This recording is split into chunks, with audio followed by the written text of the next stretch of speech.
I see you. Die hard. Trav. We gonna do this one the right way. We in here forever. Yeah. Die hard. Homie, die hard. You can check the swag, he the realest by far. Swimming in that blue and orange, he the lifeguard. Yeah, he been through pain, at least he got some nice scars. He can smell a trophy, yeah, he need it back to back. Represent himself, his own name is on his back. 10 toes down, try to stop him, he come back. Bandwagon hoppers, he will knock you off your tracks. You ain't saying nothing, Nero been here from the start. He been working in the lab to take his team and make it art. See him going over film to help him build and make him smart. He will tell you how he feels because he's real and he got heart. He will never fade away, he will never change his face. Everybody picking faves and he's feeling out of place. Cause he is for the team and he always rep the squad. Like that Christmas movie, he gon' always die hard. City on my back. They ask me what's my name and it's on my back. I'm just speaking facts. We got big dreams, we ain't looking back. We be really die hard, yeah, that's a fact. We be really die hard, ain't no going back. Make the whole crowd rise like a thermostat. Fourth quarter, I'm the killer that's gon' murder that. Bang, bang, bang. Bing. What's good? Late night game again, man. Started at 9 o'clock today. 9:15 really. ESPN had us on a thing. What's going on with this screen? Is that me or is that put myself back in here? I don't know what's happening here with my stream. I don't know if you guys can see it. Let me start this over. Yeah, man. Sorry about the technical difficulties. There's something going on with my video here. I don't know what's going on here because I can't see the video on my end, so I don't know if you guys can see.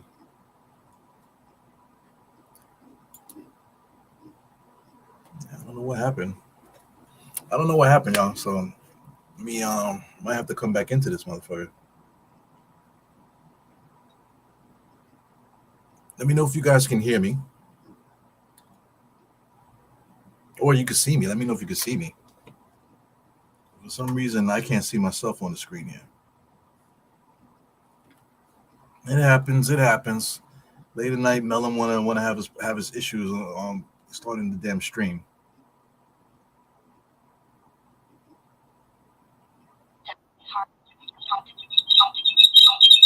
Yep. That didn't work.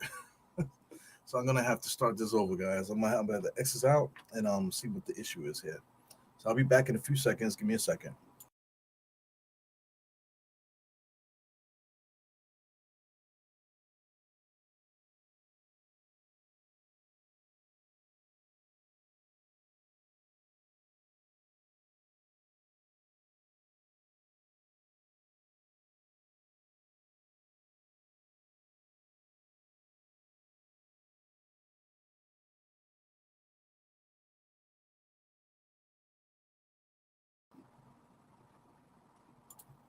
So there I am, y'all. I don't know what happened just now, so I hope you guys can see me now.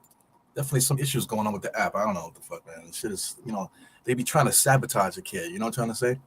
But let's get this thing going on here. Put the screen up so we can see the score. ESPN is running the game. We got NBA.com on the scoreboard. Yeah, man. We are gonna get it popping. There you go. Shit. Hopefully everything is good, man. Audio is good, no visuals. That sucks, man. So, man, this freaking Melon thing, man, is cheaper. Works well most of the time, but then sometimes it has super issues, man. So I don't know what happened just now with that. Anyway, it could be my system too, because that's what they're gonna say if you call them and complain. They say, "Oh, it's probably your system." All right, well, it is what it is. You guys are the cheapest, so it is what it is. Anyway. Shootout so far. Just got another 3 by D'Angelo Russell. Listen, man, this Lakers team, I know a lot of people was complaining about that Clippers game. People are disgusted. It's like, damn, we won 9 straight, but we only lost 3 straight. It's not like we lost 9 straight, but people act like we can't lose a game. There's some great teams in the NBA this year that's lost three in a row. Shout out to the Celtics. Didn't the Celtics just lose like three in a row? Something like that. We beat them and then they lost right after that and then they lost again. So I mean, come on, man. Like teams lose. Teams lose games sometimes. It is what it is. So right now, I think this game is going to be pretty much a shutout. Here excuse me, not shutout, a shootout. But the Lakers have a lot more guys that play a role where they can make shots and shit like that. You know, D'Angelo Russell has been a go-to guy. People, that's another guy that people complain about, say that he's not that good, or he's this and the other. Listen, man, that guy was a Nick killer, and he had a really good season with the Nets leading as a go-to guy over there. You know what I'm saying? He goes to Minnesota, and in Minnesota, we all know is a black hole. They might need to like move that franchise or something, man. But something's going on in Minnesota. They're just not making good basketball decisions, and they just have like poor what do you want to say, karma over there or something. I don't know what's going on.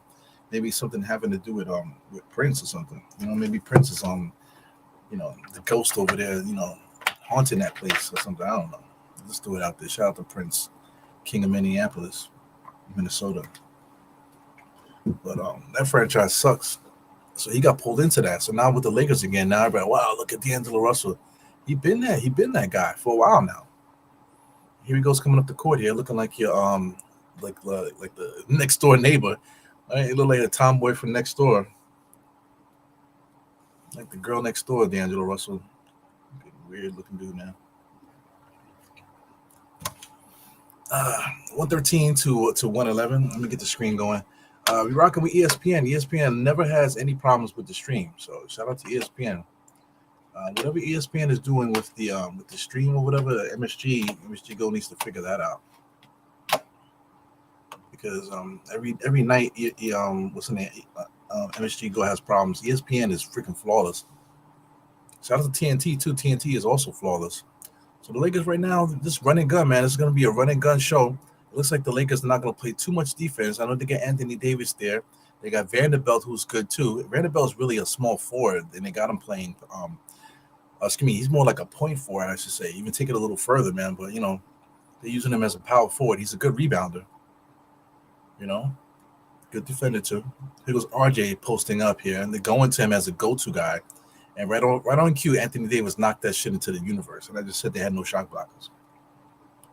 But I think Anthony Davis might average like 2 just about. So he is a shot blocker. Wow, look at that. RJ Barrett sucks, man. RJ Barrett sucks. But I made an analogy just now. I put it on Twitter, right? So, people will say, oh, he's only 22. He's only 22. He's only 22. But listen, man, I was 22 years old once, right? So that's the knowledge when you're getting older, right? So this was the analogy I put on Twitter. I said, 22 years old, right? Sometimes that, I use an example as a female. Say, let's say you could be with a toxic female, right? Say like that's your girlfriend, right? And you treated her like your mom told you should treat a woman, whatever. But meanwhile, she's like, like sleeping around, man, and that's supposed to be your girl, main girl. But a lot of guys go through that. You know what I'm saying? You're dating somebody, she's beautiful, this, that, and the other. You're doing all the right things, but then the girl is doing her. You know what I'm saying? But you don't find out until late, and you find out the hard way and stuff like that. So anyway, fast forward 22 years ago, you already got through that. You've been through a whole bunch of different relationships, and you moved on or whatever. But you find out you're still friends with somebody on Twitter or whatever, or not Twitter. Just social media and things of that nature. You stay in contact with them throughout the years, and they still that same person. They're 44 years old. And they still opening up the door for dudes at 3 a.m. in the morning. You know what I'm saying? So sometimes that person at 22 is going to be the same person at 44. You know what I'm trying to say? That was the whole point behind that thing on Twitter. And you could use that analogy for anything, man. Like one guy he could be an asshole, whatever. Sometimes you got to believe people. People always have a chance to change. Absolutely. But sometimes people, they are who they are, and they're never going to change, sometimes. Anyway, that was my analogy for RJ Barrett. Shout out to Frank Ntilikina. You got to bring his name up. Shout out to Kevin Knox. You know what I'm saying? These guys were young too, and they still are young, and they're out the league. They're out the league, or they're on teams that are just pure purgatory right now. They're not going to play anymore, probably in their careers, when they're young. You know what I'm saying? So sometimes people who, once they show you who they are, just believe them. People show you who they are, just believe them. If they go to another situation and do well, then hey, listen, that was your lesson to learn from that person. And they learned their lesson, they moved on and did better. And then you learn your lesson and you move on and you do better too. It is what it is. Either you keep people around. Some people are around forever. Some people are around for a season. But most of the time, people are here for a reason. You know what I'm saying? Learn your lesson, count your blessing. You know what I'm saying? But. Yeah, I'm feeling swollen today, man. Today I had a kids party. This is a long ass timeout, man. That's the thing with ESPN. Whenever there's games, they be having timeouts, bro. You know what I'm saying? Like they stretch it. I guess they tell the teams to stay out a little longer. You know what I'm saying? Because it's a TV timeout now. Shit. Anyway, I went to a kiddie party today. Shout out to my kids friend there. They turn the kids are turning 9 and stuff. So I remember these kids when they were babies, man. Now they're getting older. They almost quite at the door of becoming like little preteens where they start catching little attitudes. But now they're just little tall babies now. You know what I'm saying? So it was cool to see some of these kids. I haven't seen them in a while. Got to see them grow up and stuff. So it was pretty cool. But I don't know if it was the cooties or what, man. But I know I was sweating like a motherfucker in that place. I always carry a rag with me because I'm fat. But I think I wasn't fat, man. I think I caught something up in there, a little cootie bug or something. Yeah, because I took a nap before the game. So here goes the Knicks. We have no shot blockers. Oh, sorry, we got Mitchell Robinson. Remember, Mitchell Robinson is a beast. He's a beast. They were saying that in the Clippers game that Mitchell Robinson is a beast. But I mean, D'Angelo Russell just drove to the basket and laid it up. Right on cue, Mitchell Robinson gets the rebound right underneath the rim because he always stands underneath the rim out of position, catches the rebound, and dunks it. So, I mean, if a guy is basket hugging underneath the basket in the restricted area, not boxing out, you know what I'm saying? Why is that called a beast? Anyway, D'Angelo Russell is on fire. D'Angelo Russell is basically Brunson, basically a 6'5" Brunson. Mm-mm-mm. It's got LeBron James letting the gray show in the beard. I think LeBron James is a sucker. I think he legit is just taking time off for the playoffs. You know what I'm saying? Because the Lakers weren't playing well, so he took his time off. Every time the Lakers have a bad record, he always takes the time off. He got his record, so he's good. His IQ will give it back to Julius in the corner three. That should be good. Oh, he missed that. IQ fighting in there for the rebound. D'Angelo Russell gets it, pushes over to the right. Thanks to IQ. Was playing good defense there, telling his teammates to watch the corner, and that gave D'Angelo Russell the heads up to pass it to the corner. Julius going 1-on-1 against Troy Brown. So it should be barbecue chicken for Julius tonight. He has like a bunch of regular dudes in front of him. So he should score no problem today. He shouldn't have too much problem scoring. The issue today is just gonna be the rest of the team scoring. We have a hard time scoring baskets, man. RJ doesn't, featuring RJ doesn't work, bro. You know what I'm saying? He needs to get his points through the course of the game. And then these guys, Brunson and even Josh Hart, they don't want to shoot it. They keep passing up shots and they forcing IQ and Julius to do everything. Shout out to Brunson. People keep saying that Brunson is a ball hog and this, that, and the other. Listen, the way that the Knicks offense is, Brunson has to take the shot and he's not afraid to take the shot. You know what I'm saying? When he went out at the halftime, the motherfucker had 19 points. He had 19 points when they pulled him from the game because his ankles bothered him. You know what I'm saying? Motherfucker had 19 points, bro. You know what I'm saying? So, he does a lot for the Knicks offensively because our guys don't want to shoot it. Shout out to Grimes. He just launches it. And Mitchell Robinson is standing still, not boxing out, just jumping and reaching. I don't know when he's ever going to get that, but people keep saying he's a beast. He's a beast. Jesus Christ.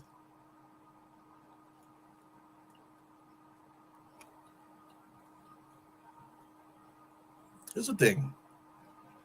Shout out to everybody in the chat, too. I'm just talking. But shout out to everybody in the chat. Here's the thing with Mitchell Robinson. I know we had a 9-game winning streak, right?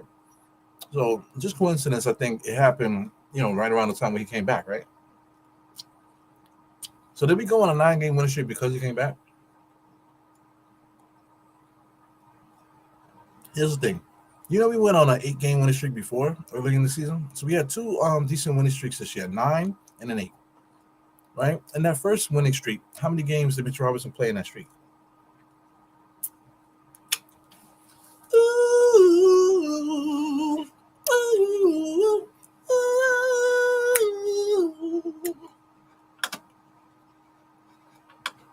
If I rule the world, I free all my sons, like diamonds and pearls. If I rule the world. Oh my God. Anyway, let's get some play-by-play. 3 minutes and 55 seconds. Time is ticking. Anthony Davis barbecue chicken in front of iHeart. Good defense gets all the way to the basket. Simple move, just stops, pumps, and just keeps working. No foul call there because he was initiating contact. So good defense by iHeart. Julius Randle helping out on the scene too, all the way to the basket. Julius Randle drove right, was gonna lay up right, but last second he chose to finish with that left hand. Watch how this move is, man. This guy is really good at power forward. A guy that could do this at power forward is incredible, man. You know what I'm saying? This guy Julius Randle, he got issues, bro. Definitely got some issues. You know, I'm lucky I wasn't available to pod that day because I probably would have lost it. You know what I'm saying? Thank God I haven't been available to pod during the day. Like I've been doing like the last 2 years or so. You know, I've been kind of quietly taking time off because I got doing all kind of stuff with my kids and stuff. You know, whether they're sick or whatever, or even today, you know, they had like a kids party today. So I'm just trying to spend time with my kids best that I can during this little stretch, especially since they've been sick. But anyway, I mean, it's just crazy, man. Julius Randle, he needs to learn how to temper his emotions. As a young person, so when I was his age, like say 26, whatever, 26, I had just started. I was still, I probably was the same as Julius Randle. Like I used to flip out. A lot of times, you get so mad when you find yourself standing on an island monologuing, and everybody else is just standing around looking at you. And that's what happens to Julius Randle often.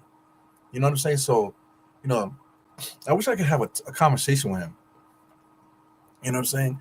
I think it's good that he's out there doing that mindfulness training and meditating during the game and all that stuff. But there's a disconnect with that. He's just doing that because they asked him to do it. Hey, it helps better. But as soon as he gets triggered, he's back on it. So he really needs to figure that out. That's like I said, I can't throw stones at the house.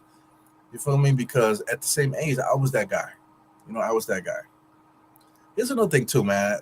Shout out to my coworkers that pop in. I'm quite sure maybe some of the guys are in the chat now, but shout out to my coworkers that are popping, right? Because they look at this channel, they be like, "Damn, this guy Eru, man, he's a whole different person when he's when he's in front of this camera." And it's true, I am a different person. You know what I'm saying? But it's also the same me. Because at one point in my life, I was like a little bit too off the chain a little bit, and some people might watch it and be like, "I don't remember you being that way." But listen, man, you're not around people 24/7 all day, every day. You know what I'm saying? There's some people that have been around that they were around during that time, but then they weren't around for another time. You know what I'm saying? So you don't know the full picture of what a human being is, man. So people go through stuff. People go through stuff, and you can't act like he was there for the whole thing. You know what I'm saying? Sometimes you just can enjoy a person for who they are, whatever, and then this is what it is. You get to know people. That's what it's all about. You don't know somebody completely off the first rip. You know what I'm saying? You have to get to know the person in order to know the full story of where the person's coming from, and things of that nature. So anyway, Julius Randle, all we know is the crazy Julius Randle on the court. We don't know anything else. We get the gist of him being a family man. He's definitely locked in, working out wise and stuff like that. He got everything, all his bells and all his ducks in a row, as he say. You know what I'm saying? So he does have a temper. You know what I'm saying? So like I said, I can't say nothing about a dude with a temper because like I was literally that dude at 26. You know what I'm saying? I had to go through some stuff in order to calm down. Sometimes you go through things and you go through things multiple times. You wonder why it's happening to you because you need to get over that. You need to figure it out. You need to figure out that you need to change something. So anyway, like around 26, 27, I did make that change and I turned into a whole different person at 26, 27. You know what I'm saying? I locked in and then, fast forward from 27 to 44, like, a whole life changed, man. A whole lifestyle, everything then changed from 27 to 44. You know what I'm saying? Yeah, I'm not 44 yet. I'm like 43. Still, so much has changed since then. It's like the growth of a human being, the knowledge and stuff like that you learn throughout the years, you know, the life experiences and stuff that you go through. A lot of stuff shapes you as a human being. But listen, man, you can't be like standing there monologuing. Man, this is a long ass fucking commercial, man. God damn, it turned into a fucking the Yolanda show, whatever the fuck that. What's the name of the show? The self help fucking show out of nowhere. It's supposed to be a Knicks content, Knicks podcast, and I'm here monologuing for 10 minutes. Well, how long is this fucking timeout gonna be? God damn, fuck. Anyway, it's the truth, man. You can't be standing in on a hill just monologuing and shit, and then you just talking to yourself, and everybody looking at you like you're crazy. They're not looking at you crazy. They're looking at you, waiting for you to self implode. So I know people they're literally looking at me, hoping that I was gonna go to jail. You know what I'm saying? Yo, this motherfucker about to go to jail, or there's somebody about to do something to this motherfucker. You know what I'm saying? So sometimes if you stop back and look at stuff, you can see it. You can see it playing out in front of you. So you gotta remove yourself from the situation and grow up, or use the situation to your benefit. You know what I'm saying? That's something that Julius Randle needs to figure out. Excuse me, guys. Definitely something that Julius Randle needs to figure out. It's up to him, though. Like I said, I wish I could have a conversation with Money. Just as a big brother, because I feel like motherfucker needs a big brother. I don't want to judge him, man, but I've always seen his mom. I don't think I've ever seen his dad. I don't know if he had any male figures in his life or something.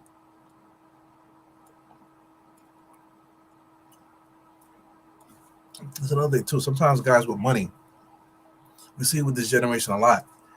Young people with money don't listen. You know what I'm saying? Sometimes the young person with money might need to stop and listen to the OG, see what the OG's talking about. You know what I'm saying? So anyway, we finally back, and Julius Randle's finally getting to the free throws. That was the longest timeout I've ever seen. Like, damn, So anyway, 3 minutes. 3 minutes left in this game. There, Julius Randle makes his free throw. So it's 22-24. This should be a good ball game. Listen, they have a lot more shot makers and scorers on that team than we do, big time. Shout out to Schroeder. Schroeder just shot a 3-point. He missed it. But outside of Schroeder, then they got the other white kid. Let me get my stats and stuff together so I can get these names right. But this dude Reeves, I believe his name is. They're number 15. I don't know if his name is Reeves. I keep forgetting Money's name, but number 15 underneath the basket. Yeah, his name is Reeves. So I mean that guy is really good. He's a young player, up and coming and whatever. He's gonna be a good role player as time goes on. He's really good. Like I said, you gotta give respect to Schroeder. Schroeder's another guy that people were saying that he's trash and this, that, and the other. What an idiot. I would never sign him on the Knicks, whatever. But I mean, that dude would be a freaking perfect backup point guard for the Knicks, especially right now where Brunson is out. It would be nice to have Schroeder on his team right now, But people like to just be so absolute about things. It's crazy. Shout out to Beasley. Beasley could be our starting shooting guard. It's crazy. We got Brown, that guy Brown. I think he was on Chicago for a while. Anthony Davis, of course. Roy Hachimura. Hachimura could definitely be that brick off the bench, man, that we can get in there to just play power forward and small forward. He's basically on the level of RJ, but he just doesn't get the feature that RJ gets. Anyway, they got some scores on that team, man. But listen, man, if the Knicks got to stop the bleeding, they got to stop the bleeding in the best way that they can. So we got to do it tonight on the Lakers court. Same arena. The Clippers were playing here a little earlier, so now we got to play the Lakers in the same building. So hopefully we can figure this out tonight. Yeah, man, I got the sniffles today, man. I'm going to try my best not to be on the mic snorting like I be doing. So anyway, let me say what's up to the chat. My regular stragglers, the iHouse stragglers up in here. We got Geraldine in the house, place to be. Kareem is here. Piece of cream. Hope everything is good, man. We got Cormega. Cormega's chilling, man. You guys are my peoples, man. Definitely thank you for popping in, showing love. I don't know if you're staying for the whole stream, but if you're hanging out, I appreciate you coming in, checking in, just to let a motherfucker know you're here. Mighty Finesse was good, man. Been seeing you on Twitter a lot the last couple of days, man. Good to see you. What else we got here? Yeah, this is his second time. He got drafted by the Lakers. J-Lo played with Julius and those guys. They had a whole bunch of young cats that if they kept them, they probably would have been able to win with that group too. But they chose the LeBron to go to the LeBron route. They had Jordan Clarkson, they had Julius, they had Brandon Ingram. You know what I'm saying? They had Kyle Kuzma. You know what I'm saying? They had quite a few good young players on that squad. And a lot of good role players too. Larry Nance Jr. They had quite a few good players on that team. You know what I'm saying? If they kept everybody, as Deuce McBride gets a steal, Julius Randle full head of steam all the way to the basket, and he knocks that down. Two-handed flush at the rim, fast break point there. 26-25, man. So listen, the Knicks defense, is going to help out here against this Lakers team. Because I believe we play better defense than them, but they, like I said, they do have some better offensive players. You know what I'm saying? Right now the defense is what's killing. Deuce McBride just caused two steals. RJ's dribbling straight up the middle. He hop steps, blows the layup there. So they call it travel. So RJ just travels. He hop stepped and then traveled again. So I mean, RJ, these are little things that RJ just drives you crazy. At this stage of RJ's career, RJ should not be experiencing shit like this. You know what I'm saying? Him leading the break down the middle, he should not be traveling. This is crazy. You know, at this stage of the game, these little things like that just should not be happening for a player at that caliber, man. And we already paid him. We already paid the dude. You know what I'm saying? So everything is good on our end. But on his end, 4 years in the NBA, and the motherfucker still can make regular elementary school plays, man, out there. It's crazy. Shout out to Reeves, nice little sidestep, man. I'm telling you, this white kid, Reeves on number 15, he is really good basketball player. I don't know if he's going to be a starting caliber basketball player, but he's definitely got the skills. Reminds me of Danny Ainge a lot. I don't know if you guys see that, man. He reminds me of a young Danny Ainge. Skill wise, not attitude wise. But I mean, definitely skill wise. He's a good basketball player. He goes Schroeder, nice and easy, pull up jump shot in the corner, no good. He goes RJ full head of steam, going against two players, side steps, takes the bump, and he gets it to go. He just looks. I mean, I don't know, man. RJ, he looks shaky all times. But I maintain this. Even I talk whatever I said my little analogy about RJ a little earlier. My man is he's the X factor. If he can figure it out, and I don't know if he ever will, man. Like I'm trying to say, sometimes the guy, at 22 is gonna be the same person at 44. You know, sometimes it be like that. I don't know if RJ is ever gonna get it, man. He might get it. Sometimes it takes people a little while to get little things when it comes to basketball. Wow, Julius launched it. Good heads up there to know that the shot clock was running out. End of the first quarter. So it's good basketball so far. Like I said, this is a street ball game right now. When it comes down to it, whenever the Knicks decide to lock in on defense, man, this is one of those games that we should be able to beat.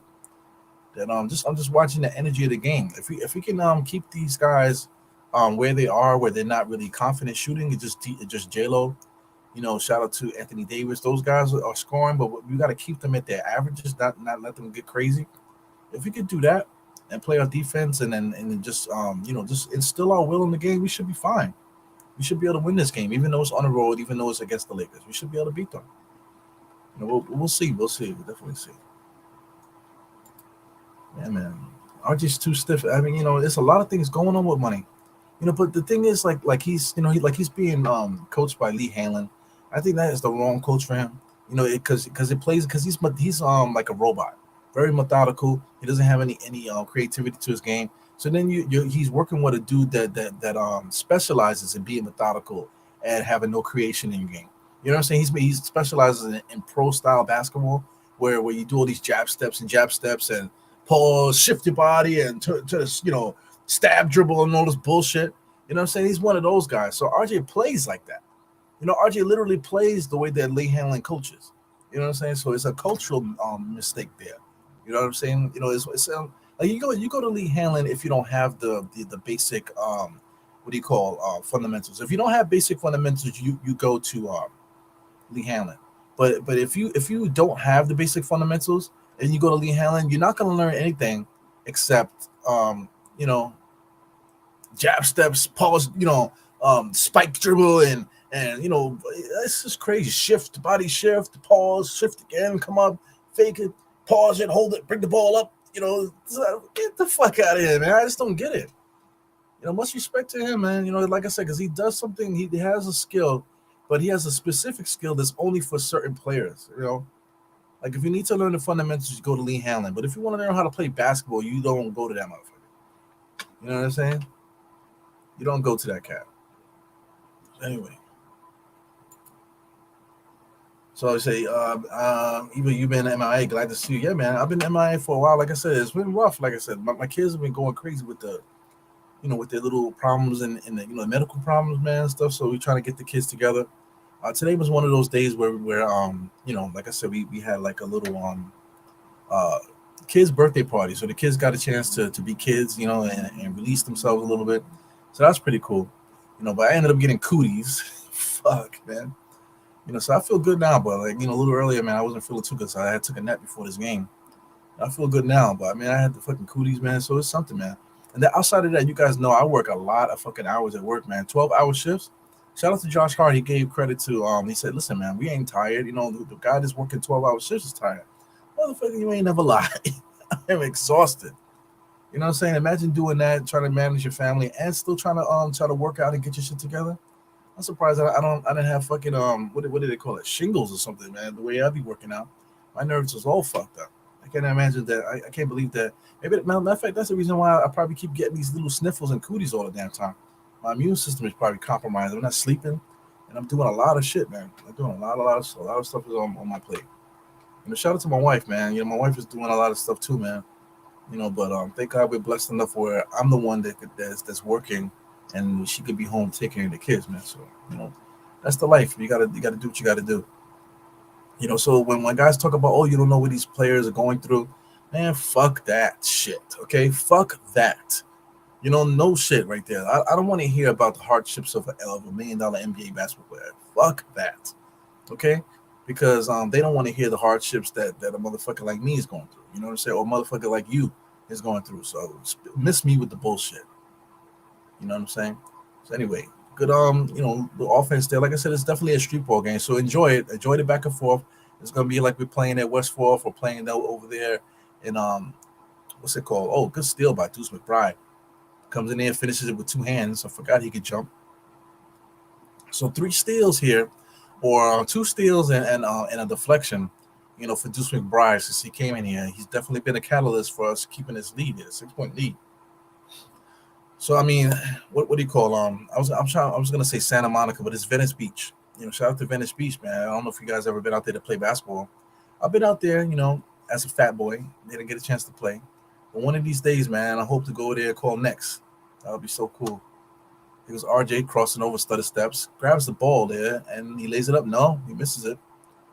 Anyway, there's little things like that. RJ had the perfect spot. So look, same move there. Oh, but he blows it too. Vanderbilt is just as bad as RJ, huh? Anyway, here goes RJ again. Bodies Mr. Reeves in there. Good side step. Sometimes it works, sometimes it doesn't. But listen, the way that RJ plays like that is how we're gonna win. Being that bully ball style of basketball player. But putting him in positions for that bodying up and all that stuff is no good. So I wonder what's going on with the Daquan Jeffries, because I see Daquan Jeffries on the court there. He was at the game. So did we sign Jaquan for the rest of the season? I thought he was on a 2-way contract. So apparently, I think the Knicks signed Jaquan Jeffries for the remainder of the season. Quietly, because I haven't really heard much about it. I think we did report that. So I think he did get signed to the Knicks. For the season, if I'm not mistaken, Daquan Jeffries. So aside from him, the other 2-way contract guys is Dwayne Washington Jr., who I think is going to be excellent. We definitely got to circle that dude. That dude is going to be really good. We had Moses Brown, y'all, who I thought, Moses Brown is one of those guys that I circled as somebody that could replace Mitch. You know what I'm saying? If we didn't sign Mitch, you know what I'm saying? That's how high I'm on Moses Brown, but he got waived. So my thing is, I think he might have got a better opportunity for money wise. That's why he left. You know what I'm saying? So I don't know, man. Shout out to Moses Brown. My man Moses Brown, played right over here in Queens in freaking Archbishop Malloy. And I got a chance to see him play when he was in high school. I got a chance to see him play with Cole Anthony in high school. You know what I'm saying? So that's pretty cool. That's when Cole Anthony had a regular haircut. He didn't have his dreads yet. So Cole Anthony went over to a prep school after that. And he started growing his hair out, and then he went out to the prep school. Moses Brown, I think he stayed in Malloy, I think. So shout out to Moses Brown. I'm not gonna lie, I said I used to see him in the streets, but a kid tall like that, you can't miss him, man. So that I think I used to see money sometimes, walking around maybe not, but he was good. He was as good as he's in the pros. That's how he was in high school, man. Kid was really good. Cole Anthony, that was probably like the best high school player I've ever seen up close play like that, because he was demolishing the freaking Catholic League. That's why he left to go to the prep school, because they just weren't good enough for him there. He was destroying the Catholic League. Anyway, that's my little side thing, man. But shout out to him, man. But anyway, we ended up taking back Trevor Keels. So Trevor Keels getting they just looking out for the kid. Gave him another 2-way contract, basically to hold him for the rest of the year. That type of thing. Make sure he gets his bread, taking care of the kid. So I mean, Trevor Keels, I don't think he's ever going to play for the Knicks. If he does, I'll be so surprised. But it's cool that the Knicks are taking care of the kid, making sure that he's good. Good kid. You know what I'm saying? Never hear nothing bad about him. He's a hard worker and stuff like that. But skill-wise is skill-wise. This guy Daquan Jeffries, man, like he's somebody that that I might be interested in calling his number to see what he can do. It's interesting. So anyways, keep it moving here. Yeah, RJ's trash. We can't get rid of him, man. He's ours. Nothing we can do about it. You know what I'm saying? We just gotta rock with the kid until the offseason. The offseason, as soon as the clock strikes 12, man, I'm ready to get rid of that cat. It's time to move on. I'm surprised that we see people keep throwing this at me. Shout out to Jarrell. I know Jarrell's watching.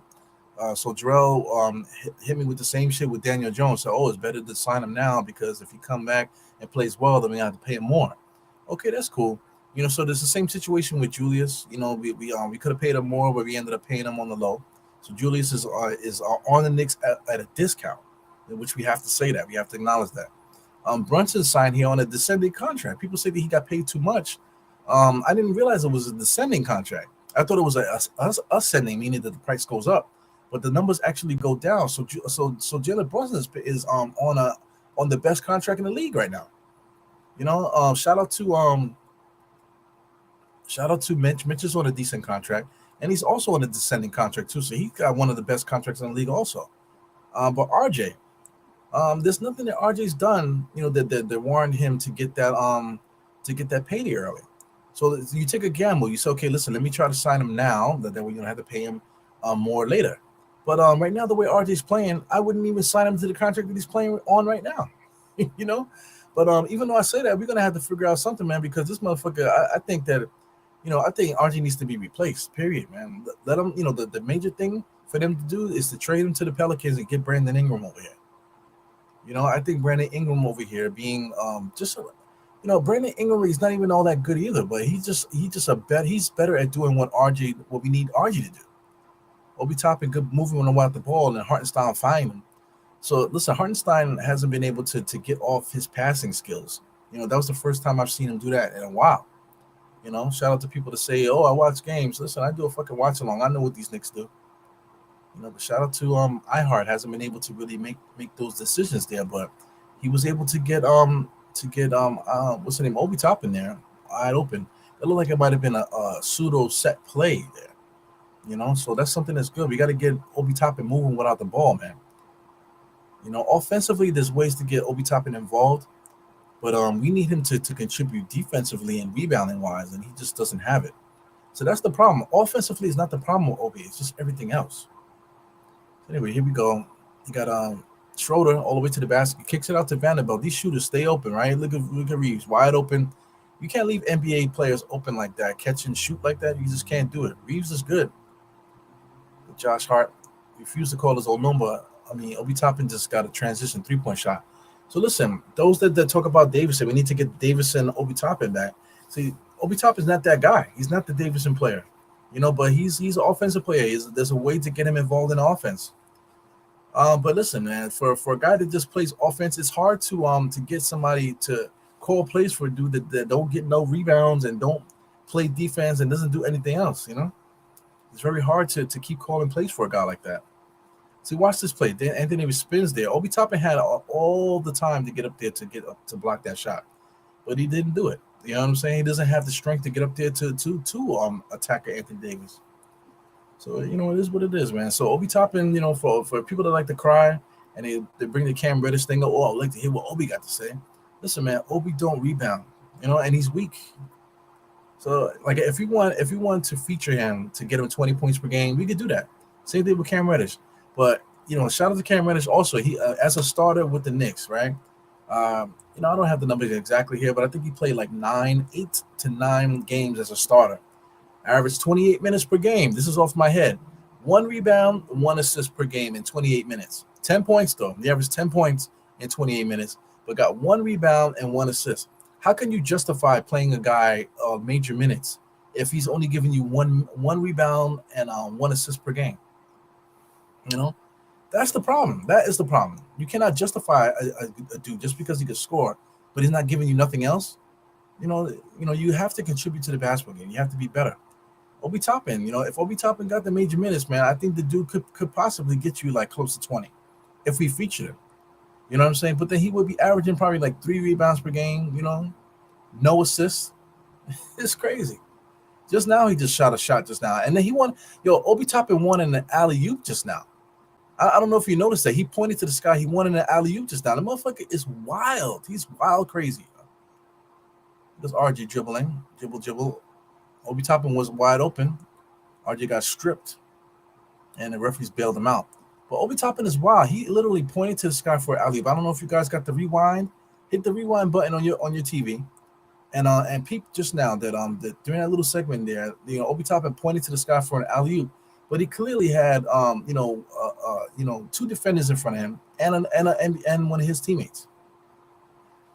Yeah, it was Mitchell Robinson and Anthony Davis and another Lakers player in front of him, and he pointed to the sky for an alley oop.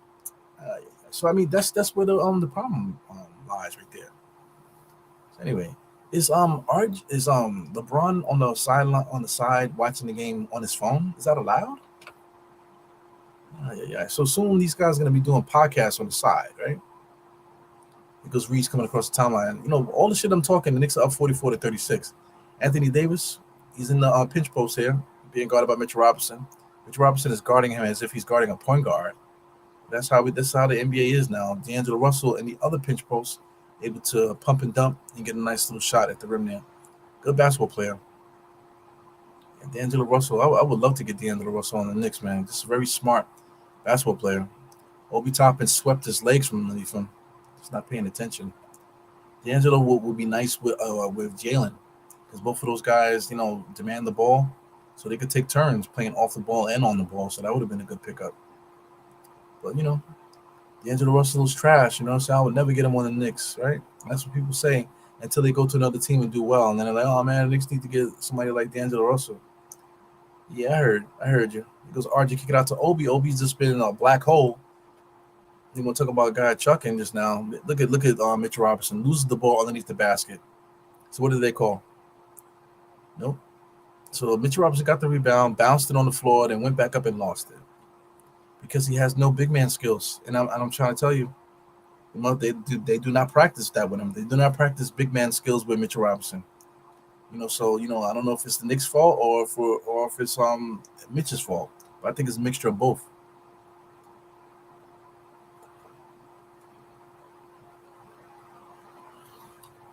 So D'Angelo Russell just up and under, just got a nice little foul. Like I said, watch D'Angelo Russell the way he plays. He plays exactly like Brunson. He's literally a 6'5" Brunson. So you guys are contributing here to this chat. Yeah, we all on the same page, man. Just scroll down. Make sure I catch up with what you guys are saying. See Paris Doug here. What's Paris saying here? He said Grimes is a high IQ, but he makes some really bonehead plays. Yeah. He's a winner. Grimes is definitely a winner, but at the same time, he's just one of those kids that like you play in the park, right? You play in the park, you say you got the older heads, and you let a kid play, and you're looking at the kid that could blow past you. The kid could shoot. You know what I'm saying? He got athleticism, got a little ball handle, got everything. But meanwhile, keep looking at you like, yo, bro, shoot the damn ball, shoot the fucking ball, man. Stop looking at me. Or like he could be dribbling, and then like he's dribbling, he makes a move, and then turns around and gives it to you. So, yo, man, just go, man. What's wrong with you? Just play. Stop giving me the fucking ball, man. We in the park. So that's the mentality that I have, that I see when I see Grimes. Say, Grimes could play. You literally could play, fam. Just play the game. You know what I'm saying? You don't have to defer to me in the park. What's the matter with you? You play and pick up basketball in the park. You know what I'm saying? You got good moves and stuff like that. Just get busy, fam. Do you? You know what I'm saying? And then we'll fit in when we fit in. You know what I'm saying? So that's Grimes. Grimes is definitely that guy. So that's the difference between a guy like Grimes and a guy like Obi. Say Obi Toppin just wants to dunk, and everybody thinks that he's so nice. But meanwhile, he might have 20 points, but the dude got no rebounds. You know what I'm saying? And haven't played defense all game. You know what I'm saying? But he got 20 windmill dunks. So that's the difference between a Grimes and an Obi Toppin. Same thing with Cam Reddish. There's a difference between a Grimes and a Cam Reddish. So Cam Reddish, would rather just get his one-on-ones, and I got mines. Somebody like him would be like, "Yeah, I got mines. I got my 20." You know what I'm saying? But we lost the game, fam. We lost the game. So that's Cam Reddish there. Cam Reddish, he just wants to get his shit. As long as he gets his stuff, it's all good. But if he got to play a team concept and make a sacrifice, he's not doing that. And he basically said that in his comments. He said something to the effect that, I felt like I had to make the shot. If the shot came to me, I felt like I had to make it. You know what I'm saying? Like, what are you talking about? If the ball comes to you, yeah, you got to make it. You got to make it because you ain't doing nothing else. He played some defense. I think he had like 1 point something steals in his 28 minutes. So that's good. He played good defense that way. But he still was getting cooked. He's good, really good in passing lanes, really good in transition. But in the half-court set, when we need him to create a shot, he couldn't do it. And he wasn't playing defense and he wasn't rebounding. So, what the hell? He wasn't creating. He wasn't passing the ball well. So like, what do you want here? What do you expect? You just want to shoot the ball? That's all. So that's the reason why he's not here, Cam Reddish. And it's probably the reason why the Obi Toppin won't be here. And a lot of these other guys won't be here when it comes down to it next year.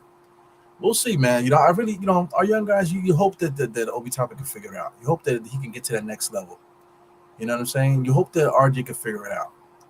But at the time, what the fuck am I watching? It said Renfield, some kind of crazy ass vampire movie took me off my squares now. That was pretty crazy. Anyway, yeah, you guys know what I'm talking about. So shout out to Paris, Harlem CEOs in the building. What's good, man? What's good, man? What happened to Cole Anthony? He's still on Orlando, but this guy Fultz found his career. Fultz is really good. Fultz had a almost a did he have a game-winning block? I don't remember if they won last night, but he had a big-time block last night, man. At the rim, man. So I mean, in crunch time, so he's been playing extremely well. He's been playing defense. He's been running the team really well, scoring the ball well. So everything that he had that wasn't working when he first came in, remember he had that shooting problem? That dude Fultz came back and he's playing extremely well. Really good basketball player. Cole Anthony got reduced to being a six-man, So, Cole Anthony, he might be a kid that we could pick up. Via trade if you want to do dealings with Orlando. Cole Anthony might be somebody that might be trying to move over there. Cole Anthony's still a really good one-on-one basketball player. Microwave style Kevin Johnson kind of player. You know what I'm saying? Smart basketball player, But Markel Fultz definitely took his spot there. Mitchell Robinson able to clear up the boards. Mitchell Robinson hangs out in that restricted area without boxing out. It drives me nuts every time. It drives me nuts. And man, shout out to everybody in the chat hanging out. Not many today. It's a late game, 9 o'clock. You know what I'm saying? It is what it is. Because Anthony Davis top of the key. Gives it to D'Angelo Russell, comes around the screen, looking for somebody gives it over to the right. No spacing really for the Lakers right now. You got Troy Brown trying to go one-on-one. And then somehow D'Angelo Russell finds his own way open. Nobody's paying attention. And he scores where he shouldn't have. IQ could bring that ball up the court. So the Lakers cut the lead to 1 now. It's 46-45. It's getting some play-by-play. 5 minutes left in this half. IQ comes around the screen, gets to the foul line. Look at it. Shot probably should have went up. But he comes back out, gets back to Julius. So now it's Julius' turn to go one-on-one to waste like 5 seconds on the shot clock. Gets it back to IQ. IQ gets to the basket and lays it up. So that's a good play. Good cut by IQ to the basket for the little floater. D'Angelo Russell comes right into his office, gets right to the corner, goes right to the foul line, kicks it back out to Troy Brown, I believe. No, that's Beasley. Beasley misses the three-point shot. So Beasley's been very quiet. Julius is running to his office, hits the corner, hits the ball between his legs looking. So it's IQ to clear out. It took IQ too long to clear out. Double team got there. Kick it out to RJ, back to IQ. IQ, no spacing. He should have stayed in the corner. and he comes in there, but he still makes a shot. So poor communication and spacing by both teams at the moment. IQ not really doing too well there on that play. So he goes D'Angelo Russell again, same kind of players as Brunson, guys. I don't know if you can see that. Because Anthony Davis and his thing comes around with a sweeping hook shot. That's something that he should bring back. Because if anybody could do that hook shot, I think it's Anthony Davis. He works. I think he works a little bit too hard too, man. Shout out to these Kentucky players. I think most of the people that come out of Kentucky usually work too hard for their buckets. He goes RJ wide open 3-point shot. He misses that. Jesus. Uchimura with the rebound. Here comes D'Angelo walking the ball up the court. Nobody's defending him. Hart finally pops out. So Hart is defending him, trying to communicate. Simple pick and roll there. D'Angelo Russell and Anthony Davis. IQ trying to take advantage of his fast break points. Julius Randle all the way to the basket, get fouled all the way. Nothing was called. So here goes the Lakers. Lakers got the same thing. They got numbers. They choosing for the transition 3-point shot. Troy Brown misses that. Anthony Davis with the rebound. Uchimura fought him and stole the rebound from his own player. But RJ ended up getting it back. But they're gonna call a loose ball foul, I believe. So it is what it is there. So Uchimura literally just slapped the ball out of Anthony Davis's hand. So I mean, that guy's bugged out too. Shout out to all these players that move around. There's a reason why. There's a reason why guys get traded. There's a reason why stuff like that. Because for how good the Uchimura is, man, you saw him just now. He snatched the ball from his own player. It means that he's not playing. He's not paying attention. So I think that's his issue. He doesn't pay attention. Yeah, that's a fact, man. Tibbs, Tibbs, they value his reputation over what he's actually doing. But you got it, I just see what I just said just now, that they valued Tom Thibodeau's reputation over anything that he's doing on the basketball court. So that tells you all you need to know. That tells you all you need to know. So the fire tip stuff, I was on it last year, especially when State was on the channel doing pause with me. Me and him were both on it. We had the clown picture and stuff like that. But now this year is a little different. We're winning. You know what I'm saying? And things are going the way they should be. Tom Thibodeau is absolutely not perfect. Is he a good coach? He's good at something. He's good. He did a really good job. Cleaning up the defense? Definitely cleaning up the defense. He did a really good job of cleaning up the offense too this year. So most of the work that he does is in the off season. During the games and calling games and stuff, he's not good at that. So it's creating a game plan to start the season. He did a good job. Like I said, in-game discussions and stuff that you need to fix in-game, he's just not good at that at all. D'Angelo Russell, wide open 3-point shot. He just baited him into that. The Knicks just backed off on him and let him shoot it. So D'Angelo Russell's gonna have one of his career nights here, and then that's what we can't have. We can't have a guy like D'Angelo Russell getting over his averages. It's one thing you can get your averages, man, but if this guy's gonna get over his averages tonight, then we just put ourselves in the blender. He goes IQ again, just trying to get contact, not trying to make the shot. D'Angelo Russell goes all the way to the bucket. He tried to bang it. Good defense by Mitch Robinson. D'Angelo Russell feeling himself there. Oh, look, Julius Randle not paying attention. Josh Hart was wide open. Julius Randle just went up against three strong basketball players, 6'5" point guard, 6'9" power forward, and a freaking 6'10" center. Went hard on him and laid it up. Bad shot, but that goes to show you the strength of him. Uchimura catches a 3-point shot in rhythm and knocks it down off the pass of D'Angelo Russell. So D'Angelo Russell's definitely kicking our ass right now. Let me get these stats up. D'Angelo Russell's definitely kicking our ass right now. Josh Hart takes his time to get it across the timeline. IQ just got it. IQ comes around the screen and just pulls up, knocks that down. So that's good. He's talking shit to somebody on the sideline. It goes down to the Russell in and out, looking like just like Brunson, man. In and out, jab step, gets all the way to the paint, kicks it out to the shooter. Troy Brown misses it.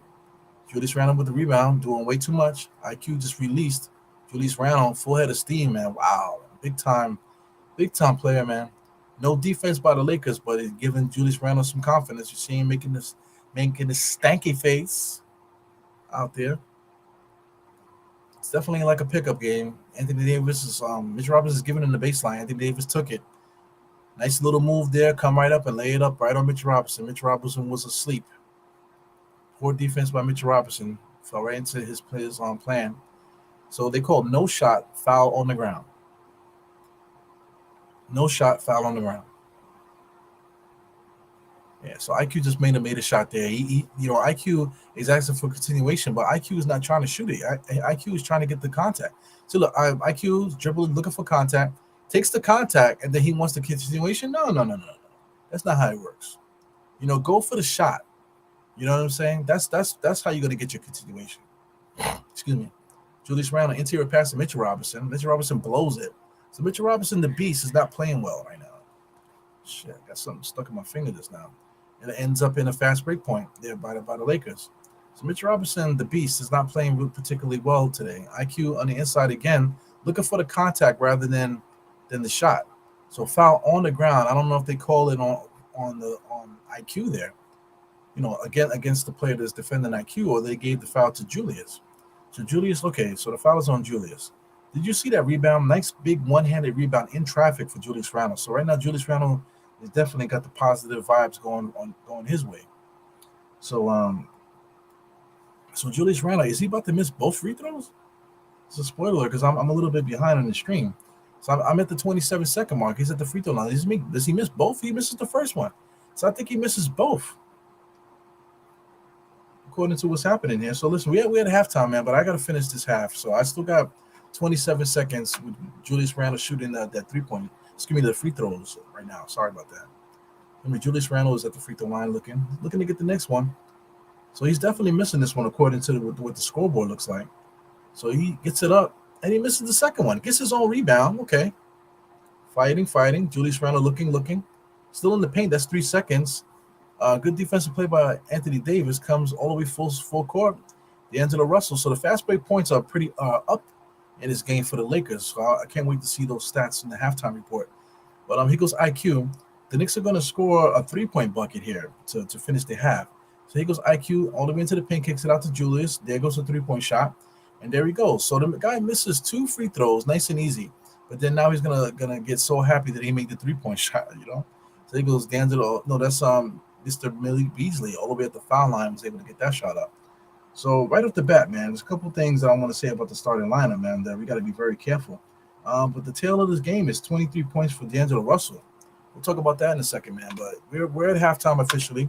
Let's get right into it, man, because I'm definitely like 30 seconds behind you guys. So let's get into the actual game summary, the 2 quarters. The first quarter of the game here, we got 31 points to 27. So definitely like a street ball game in the beginning. The second quarter looked a little bit more better NBA action, 31 to 32. The Lakers got us a little bit by 1. So basically we just trading buckets. They're playing poor defense, we're playing poor defense. Transition baskets, they're definitely doing well transition wise. Going to the hoop.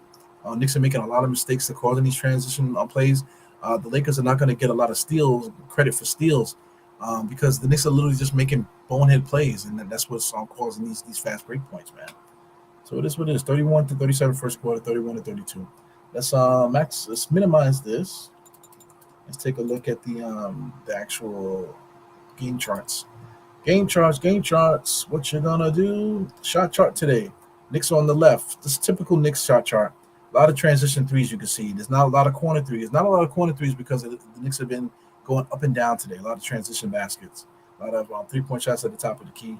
You can see that the points in the paint at the rim. There's a lot of those. So there's been a lot of transition style baskets for the Knicks. The Lakers shot chart looks a little bit more like the Knicks shot chart. With a little bit more spread offense. They miss a lot of threes. You can see on the right-hand corner. So the Knicks got to be very careful, man. Not a lot of points in the paint. It's kind of sporadic for the Lakers. Most of the shots are at the rim, and most of the shots are at the 3-point line. So listen, that's we're playing their game. If we're gonna do transition basketball, that means we're playing street ball, and we're not playing Knicks basketball. You know what I'm saying? So we're really playing into the Lakers style of play. So like I say, every single game, man. The culture of the Knicks, the identity of the Knicks. We play a certain way. If we can get this game back into playing Knicks basketball, smash mouth, rebounding defense, grinding out style of basketball play, smash mouth. If we can get back into that style of play, we could win this game. We could definitely win this game. We could also win this game playing their style too, but it doesn't play into our favor. So we have to be realistic here. We have to get back to the nitty gritty, play our style of basketball, and even without Brunson, we should still be able to win. Let's get down into these the biggest lead. This is not going to count because it's been a back and forth game, so no use talking about that.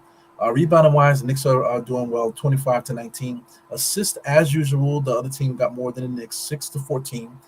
Knicks got 4 steals to 3, 2 blocks to 1. Like I said, this steal and block situation here for Brooklyn, I want to see fast break points in a second because that'll tell the more of a tale about how much they were able to benefit off of that stat.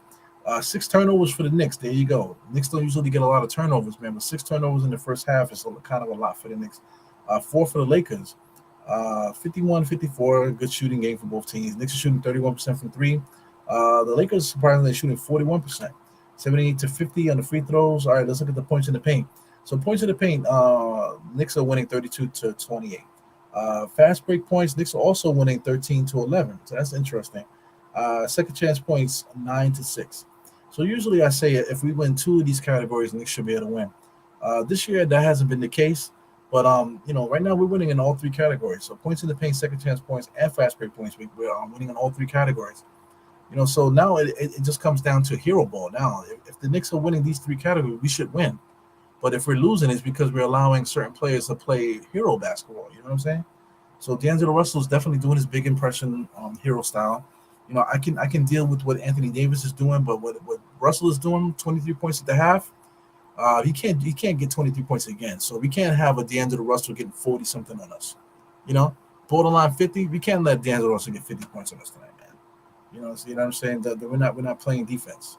We're not playing our style of basketball. Anyway, let's check out the Knicks here. This is all discombobulated. Mitchell Robinson did start, so he had 4 points, 4 rebounds. Decent style of basketball. He needs to learn how to box out. That's it. I would never be a fan of Mitchell Robinson unless he starts to clean up little things like that in his game. Simple boxing out and anticipating when the ball is coming off the rim. You know what I'm saying? That type of thing. Stop standing in the restricted area. Let's expand it. He needs to control the restricted area, and he absolutely does not. So that's my big gripe with Mitchell Robinson. Tonight, not really playing particularly well today. He's playing adequate, but he's not playing particularly well today. Shout out to RJ Barrett, 4 for 10, 10 points, 2 rebounds. He's playing RJ Barrett basketball, 0 for 3 from the 3-point range. I anticipate that changing probably in the second half. He's probably just going to do the same thing. He might finish with 30. He might finish with 25.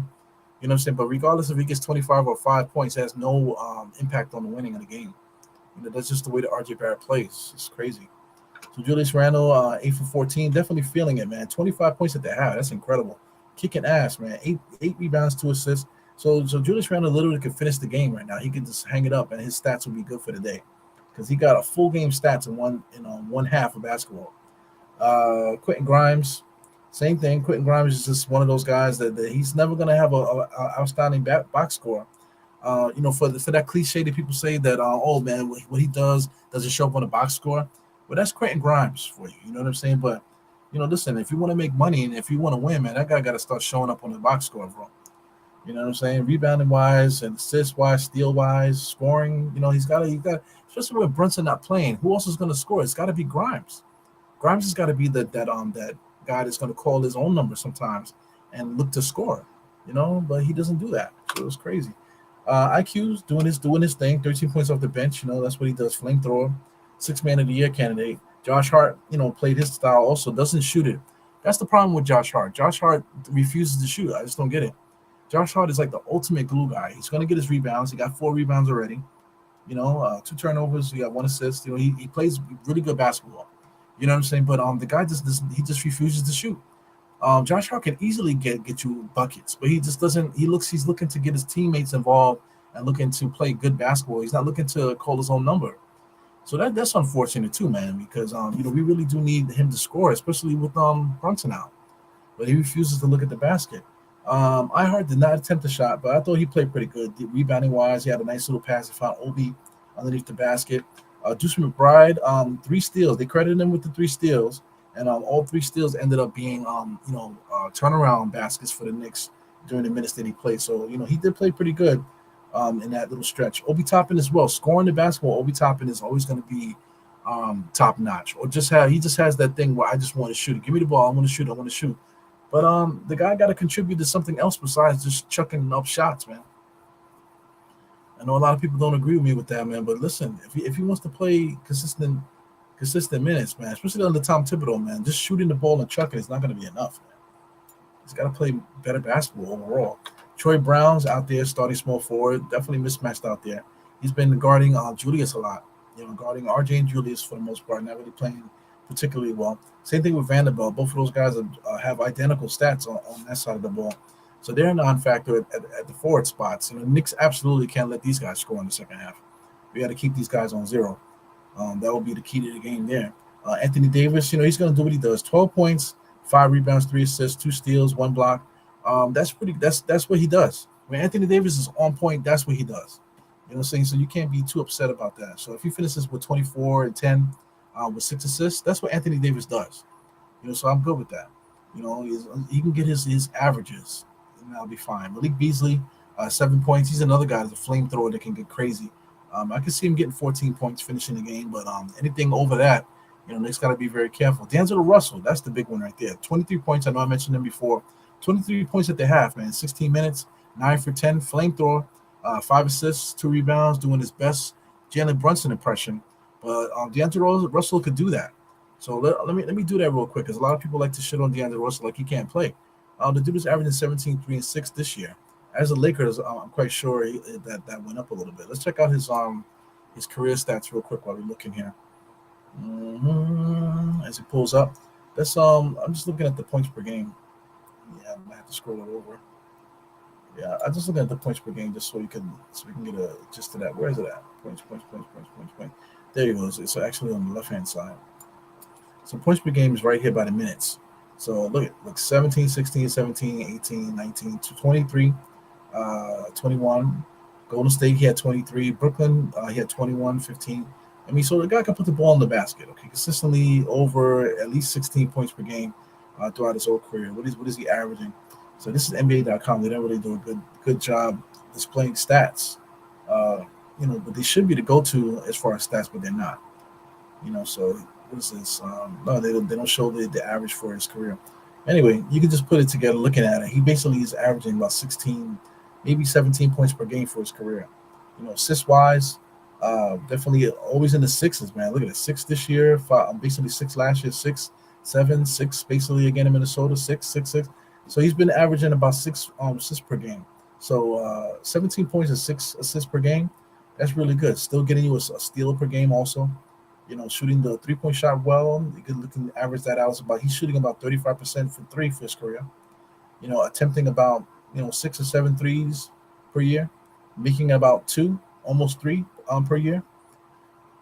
Good basketball player, So for those that shit on D'Angelo Russell saying that he's not that good, man, I don't know what game they're watching, because he is a good basketball player. He's 27 years old now. It's crazy. I remember when he was a rookie, he was with the Lakers. Shout out to Geraldine. I know she mentioned that he was with the Lakers, and they traded him because they had that cell phone incident that that got one of the players in trouble with Iggy Azalea.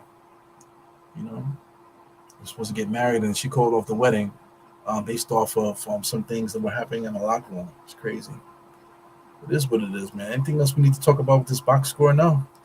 Schroeder is a guy to watch out for. He has 0 stats across the board, 4 points. Austin Reeves is another guy that I really enjoy watching him play. Roy Hachimura. So they got some talent. But like I said, they don't play defense like the Knicks do. So the Knicks have to lock in on their defense. We got to move the ball. We got to RJ got to snap out of it. Stop. He's 4 for 10. With 10 points. The issue with RJ is that he keeps making these key turnovers and stuff like that, mistakes with the ball. So as long as whenever he can figure that out, then we should be all right. IQ is playing his game. And the other guys have to call their number. Somebody else has to score. You can't just put it on IQ and Julius. These guys have to put the ball in the basket, man. Somebody got to step up. That's basically the halftime report. So ESPN, it always takes forever with these little breaks and stuff. Shout out to every timeout. They add an extra 5 minutes to every timeout, man. So thank God that I like to go on tangents and talk, because I'm really good at filling time with my freaking stupid shit I be saying. It is what it is. 62-59, man. I think the Knicks can win, man. We're winning in LA at halftime. We did the same thing against the Clippers before we imploded. You know what I'm saying? So just as long as we play our style of basketball and don't let the outside stuff get to us, we should be able to win, man. We got to play some defense. That's really it right there. Shout out to Harlem CEO. Harlem CEO is really trying hard to make one of these things stick, man. Die Hard family, Die Hard crew. I think he said something like to that effect, man. So Die Hard somebody. So we got to make one of those monikers stick, man. Shout out to you guys. Uh, yeah, man. Survey. Let's hear Salute Squad. What's good, man? Yeah, man. So it is what it is. Quiet night tonight. Late night game. What time is it now? It's about 10:30 or so. So usually the Knicks game is over at this time. We're just at halftime. Of course, a lot of people are just like, calling it, taking it easy tonight. Late night game on a Sunday. They got to work tomorrow, so not a lot of people's going to be awake. One thing about work, man, work is work, man. People take work too serious. In corporate world, right? It helps you out to be a bitch. It helps out to be a bitch. But a lot of people they work for entities where let's say like if you're a construction worker, it's really just based off like how hard you work. If you work hard, then it's good. If you're a bitch, they're gonna fire. They're gonna end up firing you if you're a bitch. They don't want to work around bitches. In the construction field, they want to work around hard workers. So if you're a hard worker and you can take shit from the supervisors, then you're gonna be eating forever. When it comes to that. People that work in the medical field usually in New York with the union is 11.99. So 11.99 works hard for their people, man. So if you work for the union, then you just basically working for the union. You don't have to work on necessarily doing the best thing at the job to move up because it's a unionized job. Everything is structured test wise and that type of thing. Merit. You get your merit for having your time on the job. You move up because you have a seniority, that type of thing. Experience works in a hospital. Shout out to the city jobs. City jobs have seniority. So if you've been, like I said, if you've been at the job a long time, you automatically get pushed up. Like you automatically get top paid just because you've been in long. You know what I'm saying? If you want to be a supervisor, just take a simple, grade school test, and you can move up to be a supervisor. You know what I'm saying? So things like that. So it is what it is. But corporate world, man. You can be a bitch in a corporate world to move up. That's like the only thing there. I forgot the point I was gonna make. Well, fuck it. You guys vibe with it if you want to. Oh man, I legit forgot the point I was making. Anyway, I'll get to it another time. Yeah, man. So everybody's saying what's up to each other. Who's WS stop? No, WS 100P. So I never noticed that server 100 people. Is that your tag? WS 100 people, or is that something that Cormaker just made up for you? So anyway, we're about to start the second half here. So let's get busy. 62-59. Let's do play-by-play the rest of the way, guys. Let's keep it moving here. IQ already starting that bullshit, letting the ball crawl up the court. Got third quarter, 11:52 right now. IQ top of the key, being guarded by Russell. Russell just let him go right in and playing that Matador defense. Good steal by Jared Vanderbilt. So I said that at the halftime show. We cannot allow guys like Vanderbilt to get loose. So he finally got his first basket off a strip. Give me those cookies. Knicks got to run their offense, playing hot potato there. RJ Barrett top of the key, asking for a pick. Pulls up for three. Not really a good shot there. Exit for a screen to get a pull up three. Not really a good shot. It goes D'Angelo Russell, mixing in and doing stuff there. Another bad shot. So this is, like I said, a street ball game, glorified street ball game today. IQ gives the ball to Julius. Julius bobbles it, and then he just launches it.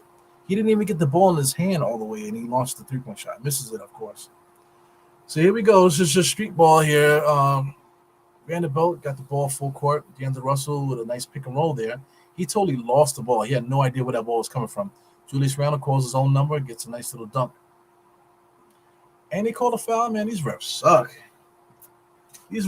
He just called a foul, too, so Julius Randle's going to get a free throw. I don't even know where the foul was, yo. Unbelievable. Let me fill up my cup more with some of this diet soda poisoning. So look, Julius Randle coming down. I'm looking to see. They're showing the replay now. Okay, so that was the foul, but then they gave him the continuation? I don't understand. I don't understand how the referees call that. I don't know if that's a continuation because he He wasn't in the act of shooting. He had fouled him before he did that. So I don't know.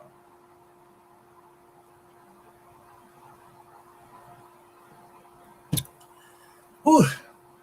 Shout out to the Lakers. They're wearing their Minneapolis Lakers colors. I get it. I get it. That's their heritage. They're wearing the Minneapolis Lakers colors right tonight. But it's nothing like the Lakers wearing the yellow, man. The yellow at home, they need to get back to wearing yellow. They're wearing white at home, with the Minneapolis Lakers colors. It's cool, I guess, but they need to get back to wearing that yellow. You know, that yellow is where it's at. That tradition. You can't break tradition, man. See, it's nice to do homage, homage, but their regular yellow uniforms need to just stick out. The Knicks have their black uniforms. I think we needed that. I think we needed the black uniforms to break the curse. But the Lakers, ever since they started doing this stupid color schemes, with the new jerseys, I think that kind of screwed them up a little bit. That hardcore yellow, when you come into that arena and you see all that yellow, man, that's like almost like it kind of like scares you or whatever. I know it would scare me if I was coming into the pros and I'm coming into the Lakers arena and all this yellow is freaking just messing with my corneas. They need to bring that back. But the Knicks with the black, I think there's something up with the Knicks with a uniform wearing black that pops into the arenas. I think that throws teams off. You know, especially when you're playing hard-nosed defense like the Knicks. Shout out to IQ with a nice little drive to the basket, man. IQ's getting really good at that. D'Angelo Russell dribbling around, looking like Brunson, kicks it out to Anthony Davis, kicks it out to Beasley. So Beasley's the shooter. Beasley can't get hot. Grimes just got the rebound. He's looking, gives it to IQ. IQ comes around. Look at Mr. Pass to Grimes there. RJ just comes in and chucks it up. He gets a foul there. Block a foul by D'Angelo Russell. Oh, yeah. Basketball is so easy, man. The guys makes it so hard. They make the game so hard. So we got RJ with some free throws here. Hey, man, I just would love to have a conversation with these guys. It's kind of, it would be kind of weird. You throw me in a room with a bunch of professionals. They look at me like, who's this fat motherfucker? You know what I'm saying? Well, that's that guy that does that podcast. I think I've seen him before. He's fucking weird, that fucking guy. That's what they're going to say. So they're looking at you like you fucking idiot, man. But at the same time, I would love to just have a conversation with them. Just so you can hear my perspective, what I'm seeing out there as a fan watching these games all the time. I'm quite sure a lot of us feel that way. Damn, I just need to have a conversation with these guys, man. One conversation will clear up the whole thing. Will clear up everything. That's one thing too, man. Like these players don't get it while they're playing, and then once they stop playing, then they become fans of the team like everybody else. Look at Mitchell Robinson, unbelievable. A lot of good moves in there, but he has no idea what to do when he's doing those moves. So Mitchell Robinson, 5 years in the NBA, still poorly coached. Unbelievable. Offensive rebound to D'Angelo Russell, fakes the three, gets it into Anthony Davis, and look at Anthony Davis, nice and easy. Mitchell Robinson got his back turned and everything, and he just simply lays it up on him like it's nothing. Game is simple, man. Here comes Julius and IQ, hot potato. Mitchell Robinson standing there looking to give a screen, but then he clears out. Here goes Julius, top of the key. He's going to shoot that. It's up. Shot is up. No good. Street ball game we're watching, 68-63. Knicks are winning. 8 minutes and 50 seconds. D'Angelo Russell fakes a three. He's looking. He should just give it to Beasley. He doesn't. Now he's going to pull up. No, he finally gets it to Beasley to get a nice little transition three there. So he keeps his hand up there because he finally made a shot. So that's no good. Him finally making a shot there to seeing the ball go in, that might get him going there because he's a shooter. Ow, hurt my hand. So 68-66. Knicks are up. Knicks are playing with these guys, man. If the Knicks lock down on defense, we should be able to win. Another long night in Knicks land, guys. Check out some notifications here. Anybody watch You? We've been watching You. Me and my wife, we actually really enjoy it. This year has been trash, man. This year's season, because it's really about like let me take my glasses off, clean it off real quick. It's really about this dude that gets caught up in murdering people by it's usually by accident, because he's really like a weirdo stalker kind of guy. But then he gets like obsessed with it, and then he gets so obsessed that he ends up killing people over it. But trying to protect the love interest that he's stalking. And then he ends up, that's just basically the gist of it. I don't want to tell you too much, but it's worth watching the first 3 seasons. The first 3 seasons, the first season is still the best one. You know what I'm saying? But as it goes on, it gets really crazy. This year, it should turn into like it turned into like an old school English mystery show, and that's not why I'm watching the show. That's not what made the show unique. Now it's becoming cliche and almost comic bookish. The stuff that he's been doing this season. So anyway, I'm a fan of the show, fan of the actor that plays you, the guy, the main guy. So that's a show for you guys to put on the queue if you guys haven't checked it out yet. So anyway, I'm rocking the Die Hard Knicks hoodie today, man. For those that are interested with that, go to diehardknicks.com and you'll be able to check it out. So support the kid. If you just want something just to have in the stash and say, hey, look, I had this. Remember this T-shirt I got for that podcast I used to watch. You know what I'm saying? Like I said, it's not gonna make me rich, but it's just cool to to represent. I have my little stash of stuff too. Shout out to Steph. I'm thinking about Steph. I gotta get a T-shirt from Steph. I also gotta get a shirt from Sim. As much as I've been messing around with nothing but Knicks, I don't have a nothing but Knicks T-shirt. Hey man. So anyway, diehardknicks.com. You can check out diehardknicks.com and be able to pick up a T-shirt if you want to. That'd be cool. Let me see. Yeah, so people, well, one person enjoyed my little quote on Twitter. Yeah, man. The internet is weird, man. Like it's almost like high school. In high school, like you might tell a joke and nobody laughs, but only one person heard it. So then that one person that heard it repeats your joke and everybody's dying laughing. And you're looking at it like, look at these motherfuckers. I just said the same joke, nobody said nothing, right? And then somebody else says the joke and they're like, and they'd be like, no, Ebru said that. I just repeated what Ebru said. And they'd be like, yeah, okay, whatever. And they could care less about me. Like, meanwhile, I'm the funny one. And all the guy did was repeat what I said. And they get to laugh. This is weird. It happens in work too. Let's say I could be saying something and then somebody would laugh and they're like, what happened? Nah, man, this motherfucker Ebru just said this, then the other, and then everybody would laugh. You know what I'm saying? It's just like it's just so weird. So weird how humans are. But the same situation is on the internet. Like I can say something on Twitter, right? And it'll get nothing. You know what I'm saying?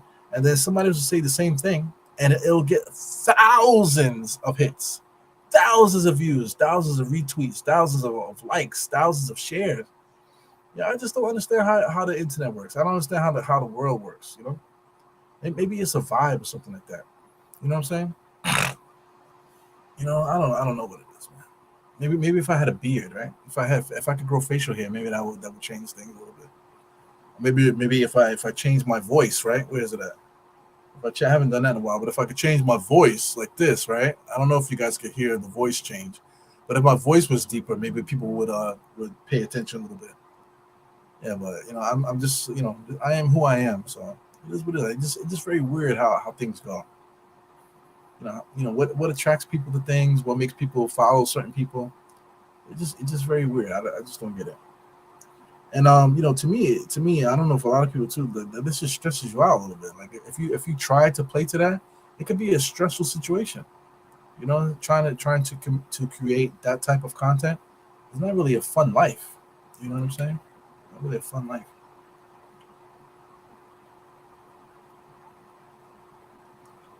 Oh man. Anyway, just venting, y'all. This RJ kicks it out to Julius. Julius in his office there. He doesn't shoot it. Kicks it back out to RJ for the corner three. RJ makes corner threes. He misses that one. 70-66. 7 minutes and 17 seconds. He goes Anthony Davis. Wow. Almost a big turnover there. Ironheart wasn't paying attention. He didn't see that ball coming there. And a mishap play there ends up being a three-point shot by D'Angelo Russell. So D'Angelo Russell is absolutely feeling it today, man. D'Angelo right now, he has 26 points. That's his first shot of the second half. IQ playing hot potato with Julius, trying to get a screen from iHeart. Comes around the screen, nice and easy, all the way to the foul line. Comes into nothing, has to throw it back out to Grimes. Just give me 9 seconds, 8 seconds in the shot clock. RJ muscles his way to the basket, gets fouled. So listen, man, when RJ does that, it's a force. But he gets crazy. He gets too crazy when he starts to do too many side steps and too many dribbling. But if he could just push his man to the basket nice and easy, use his body, whatever, that's exactly what we need. Oh, look at D'Angelo. I'm not D'Angelo. Denzel Washington on the court there talking to RJ, looking to get a nice little photo out there. Okay, so it's cool that he's talking to him. But I wanted to see Denzel shoot that ball, man. We know he could play. We know Denzel Washington could play a little basketball. We seen him in He Got Game. You know what's ill? You know what's ill about Denzel and He Got Game is that they actually play one on one. They filmed Denzel playing one on one against Ray Allen. So when Denzel Washington scored on Ray Allen, he really did score on him. You know what I'm saying? So of course Ray Allen is an NBA basketball player, so he wasn't letting Denzel score on him left and right. But when he did score on him on those plays, he legit took Ray Allen by surprise. You know what I'm saying? So that's what makes that movie good. Just the editing and stuff like that, being able to edit that, really show the guy's talent rather than movie stuff. So a lot of stuff about that movie that's really really good, man. He Got Game. You definitely got it. If you never checked out He Got Game, it might be the best basketball game that basketball movie ever. Shout out to White Man Can't Jump. I think that might be literally the best one. Above the Rim is pretty good too. I think that's top three if you want to talk about top basketball movies. Sunset Park is another one. Of course, Hoosiers and that type of thing. But when it comes to relatable stuff, man, stuff that you could relate to as in the modern era, if you want to say that, you know, it's really White Man Can't Jump, Above the Rim, and He Got Game. Three really good basketball movies, man. Yeah. So see Paris Douglas said something here. It's hard to enjoy unintelligent play. Win or lose, it's hard to enjoy. Yeah, man. So it's really a street ball game. This is one of those games that like if you go to West Fourth and you pull up, you could hold on to the chain watching the game, and then you just walk away, go get yourself a hot dog or whatever from Papayas. Maybe go up the block, check out the sneaker stores, go up the block to Fat Beats back in the days and look at some records, whatever. Come back, see what's going on. Oh, they still playing, and you still check them out, you still enjoy. That's what this game is giving me vibes of. You know what I'm saying? Definitely giving me big time vibes like that. Yeah, man.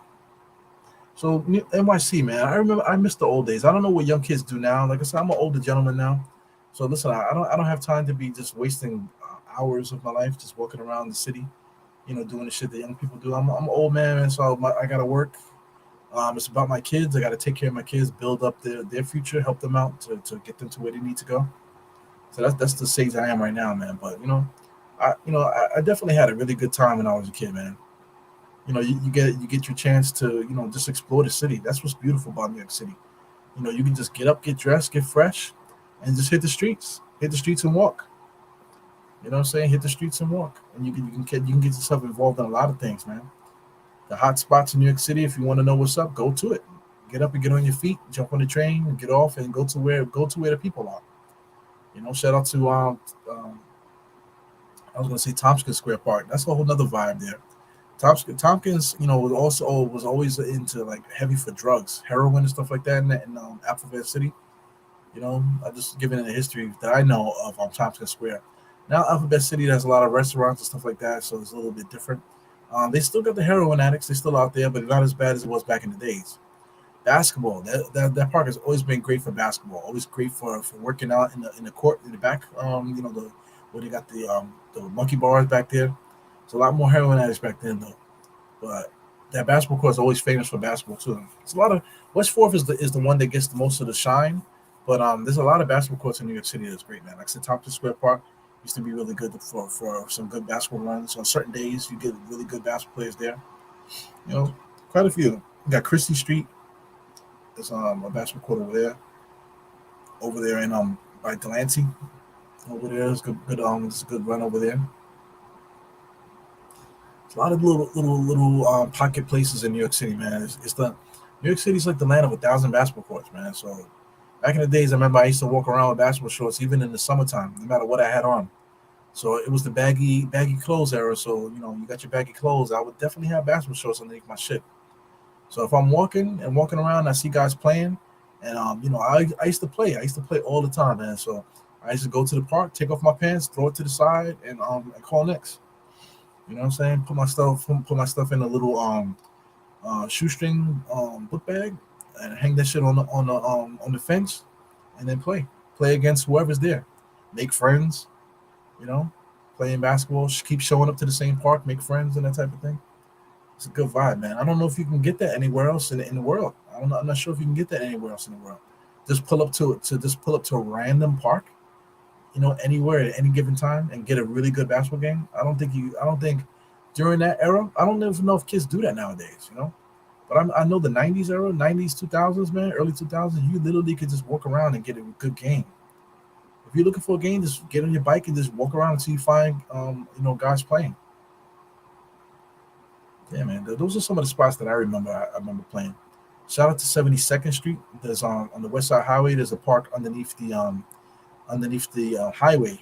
We used to play there. Surprisingly, not a lot of people used to pop up there. But a little further down on 72nd Street, it's actually more closer. It's usually not, it's not actually not enclosed. It's on the outside. They got some half courts there that guys play. Used to be some really good runs there. So shout out to New York City, man. Nothing like it for a young person. New York City is nothing like it's not like nothing like no other. As an older person, man, I'm definitely tired of New York City. I'm ready to get out this motherfucker. What I'm saying? The hustle and bustle. I want to get in my car and drive. I don't feel like being in the mix of nobody, man. I've been there, done that. And there's nothing happening now that I want to get in the mix of that wasn't ill when I was young. So I'm not missing nothing. Transition 3-point shot by D'Angelo Russell. So right now the Knicks are doing a good job of closing the door on all the other players and just letting D'Angelo Russell do everything. The problem with that is once some of these other guys start getting loose, then it's going to be a problem for the Knicks. So Knicks got another turnover here. So the Lakers were able to cut the lead to 1. So D'Angelo Russell gets another point there. So he has 31. So Knicks got to call a timeout. Just playing a lot of sloppy basketball. It's nothing that the Lakers are doing. The Knicks are just playing sloppy. But D'Angelo Russell is definitely feeling it. You can see he got a nice little bop in the step going out of bounds there for his timeout. 77-66. Like I said, the Knicks are going to put themselves in trouble if they keep allowing D'Angelo Russell to do this to us. If they keep playing sloppy style of basketball, they're playing very, very sloppy. If they keep it up, all it takes is say like a guy like Reeves to get hot, or like a guy like Schroeder to get hot in the second half. All it takes is a couple of these guys to get hot, and next thing you know, we get me in trouble. So I had a little feedback there. I need to turn down some of these things here. I'll leave it there, but I just definitely heard some feedback just now. So I apologize if I'm messing with you guys' eardrums. So we got some content here to take a look at. Surveys talking to Paris. So what's good, guys? Yeah, Brunson is extremely important. If we had Brunson tonight, I think we would be demolishing these cats. Because whenever we can't get a bucket, that's been the key. Whenever we can't get a bucket, Brunson always finds a way to get a bucket for us. You know what I'm saying? He gets into the paint, gets his shots off. Whenever we need to stop the ball, he knows how to get in there and create foul. So there's things like that we do that just makes things better. Just watching D'Angelo Russell play, he plays exactly like Brunson plays. Except Brunson is a little bit more loosey goosey because he's shorter. You know what I'm saying? Definitely a little bit more elusive as far as the fakes and pivoting and stuff like that. But we're watching the same player, man. What D'Angelo Russell is bringing to the Lakers right now is what Brunson brings to us. IQ just got stopped there. Julius Randle literally went to the same spot and got stopped by IQ. Grimes gets the ball in the corner, gets it to Josh. Josh is not looking to shoot it. Unbelievable. Julius Randle gets the ball back and he launches it, misses everything. So listen, Quentin Grimes in the corner, and then Josh Hart. So listen, Julius Randle just told Josh Hart to shoot it. He just literally he said, bro, shoot the ball. You know what I'm saying? He definitely got to do that, man. Definitely got to shoot that damn ball. Taking a look at what you guys are saying. You got Kareem. Coach Carter was dope. Coach Carter was dope. Yeah, I was thinking of Sunset Park, but I was thinking of Coach Carter. Sunset Park and Coach Carter are very similar. Not very similar. But they visually, I want to say visually, just very similar. I think because Fredro stars in both of them, I think, right? I think Fredro stars in both. Yeah, but Coach Carter was pretty good, too. Looking on Reeves, good basketball player, kicks it out to number 26. He misses that 3. So a lot of offensive rebounds here. Anthony Davis set the tone there. Just definitely shoving Mitch Robinson around. Just threw an elbow at his head just now, kind of. Sets a screen to Grimes there, almost a moving screen that gets Schroeder open. So listen, that's the last thing we need to get Schroeder loose. 78 to 77. Lakers just took the lead for the first time in this game. Well, first time since the first half there. Where Grimes gets the ball and just shoots it. No good. Not a good shot. He just shot it just because. Uchimura, transition 3-point shot. Nobody guarding him, knocks it down. So big time lead now, man. So I don't know if Tom Thibodeau's going to call a timeout. He just came off a timeout. Tom Thibodeau's going to let them burn. So Tom Thibodeau's going to wait till the Knicks are down by 8 before he gets a timeout in. We got some substitutions. You got Ihart and Grimes is going to come in. Josh Hart. Josh Hart's not doing shit, man. He's wide open right now. Pass the ball to Ihart. There you go. Josh Hart gets it. Finally shoots it. And he knocks it down. Josh Hart needs to shoot the damn ball, man. He takes really good shots. He's wide open. He got to take those shots, man. A lot of times he gets shots like that and he passes it off. I don't get it. D'Angelo Russell looking to create something and being guarded by his boy, their former teammate, Uchimura. Nice little crossover, power move on the inside. Look a lot like RJ just now. So Jacko. What's good, Jacko? Jacko's asking about East New York. Yeah, man, I haven't been to East New York. I haven't lived in East New York in what is it, 21 years? No, 22 years. I haven't lived in East New York in 22 years. I moved when I was in my early 20s. My mom went and bought a house in Queens. So, of course, I wasn't doing well. So I helped her get the house and we went out to Queens. But I still was in East New York. I was in East New York up until, hanging out wise, up until I met my wife. So once I met my wife and stuff like that, hanging out in East New York was not an option anymore. I'm married now, so I can't be bringing my wife to East New York to go hang out. Then we had kids right away. So as soon as we got the kids, I was in East New York, man. I'll tell you a story about East New York, man. I was gonna go hang out with the guys one night. They kept calling me. Everybody's hit me up. We're gonna go hang out. So sure enough, that night that I was gonna go hang out with them, there was a shootout right on the fucking corner, right where I would have been at. I'm not gonna say that if I was gonna be on the corner because I don't do corners. So I wouldn't have been on the corner, but I would have been on the block. You know what I'm saying? Where they shot up the corner. They shot up the corner. I think because they were looking for somebody. Whatever. I think it might have been mistaken identity. I don't know. I can't remember if somebody got hit. I don't want to say the wrong thing. But somebody got shot on the corner that night. If I'm not mistaken. I know there was a shoot. They were shooting on the corner, right where I was going to be hanging out. So I got a baby at home. Brand new baby, brand new wife, and stuff like that. So I said, you know what? It's time to cut it out. You know what I'm saying? Hanging out on the stoop, drinking Hennessy, drinking whiskey, and all this other shit whatever we be drinking, and being around that. It's cool sometimes, but I think I had to get off of that. Yeah, man. So I haven't really been to East New York hanging out like that in about a decade, though. I've been back and forth, to hang out, to be with the elders, for like funerals. The funerals suck. You go back to the block for funerals, that type of thing. Go back to the block for family stuff. Guys have stuff going on. You show your face and you hang out and stuff like that. You reminisce and stuff. But just hanging out in East New York like I used to, I just don't do that anymore. I just don't.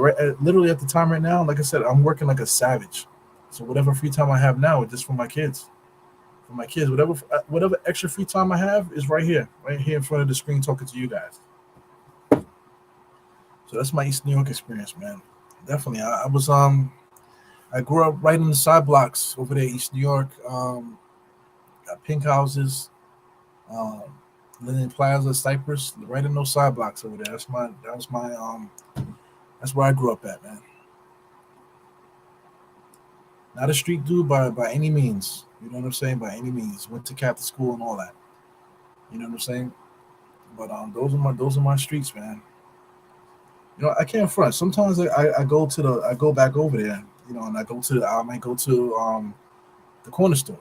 You know what I'm saying? I might just pull up in my car, get out, go to the corner store, grab myself like some dipsy doodles, you know what I'm saying? I can't fix myself to get no quarter water, man. But I might grab me a soda, give me some dipsy doodles or something like that. Just to get the energy, get me refilled, one time. Sometimes I do that. If I'm in the area, I'll do that. Come to the block and just drive through. Take a detour and just see where you came from, man. You know, get out the car, put your feet on the ground. You know what I'm saying? Sometimes you got to do that.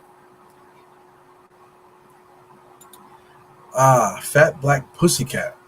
Man, I got so I used to live in there. So listen, we surveyed 100 people, man. Fat Black Pussycat is a good bar. Like I said, I don't know how old you are. Like I always give my age. I don't care. I'm like 43, right? So like I said, my era, 20 years ago, 15 years ago, 10 years ago, I was up in the Black Cat Pussycat a lot 10 years ago. You know what I'm saying? 15 years ago. So I got a lot of stories, man. Fat Bad Pussycat. One of my boys broke the front door one time because we was it was. I mean, we still have a lot of.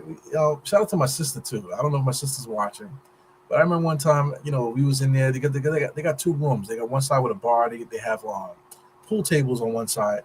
On the other side, they got like a burlesque style of setting. With a lot of winding staircases, and it just looks like an old school like burlesque bar. They have a stage and all this other stuff.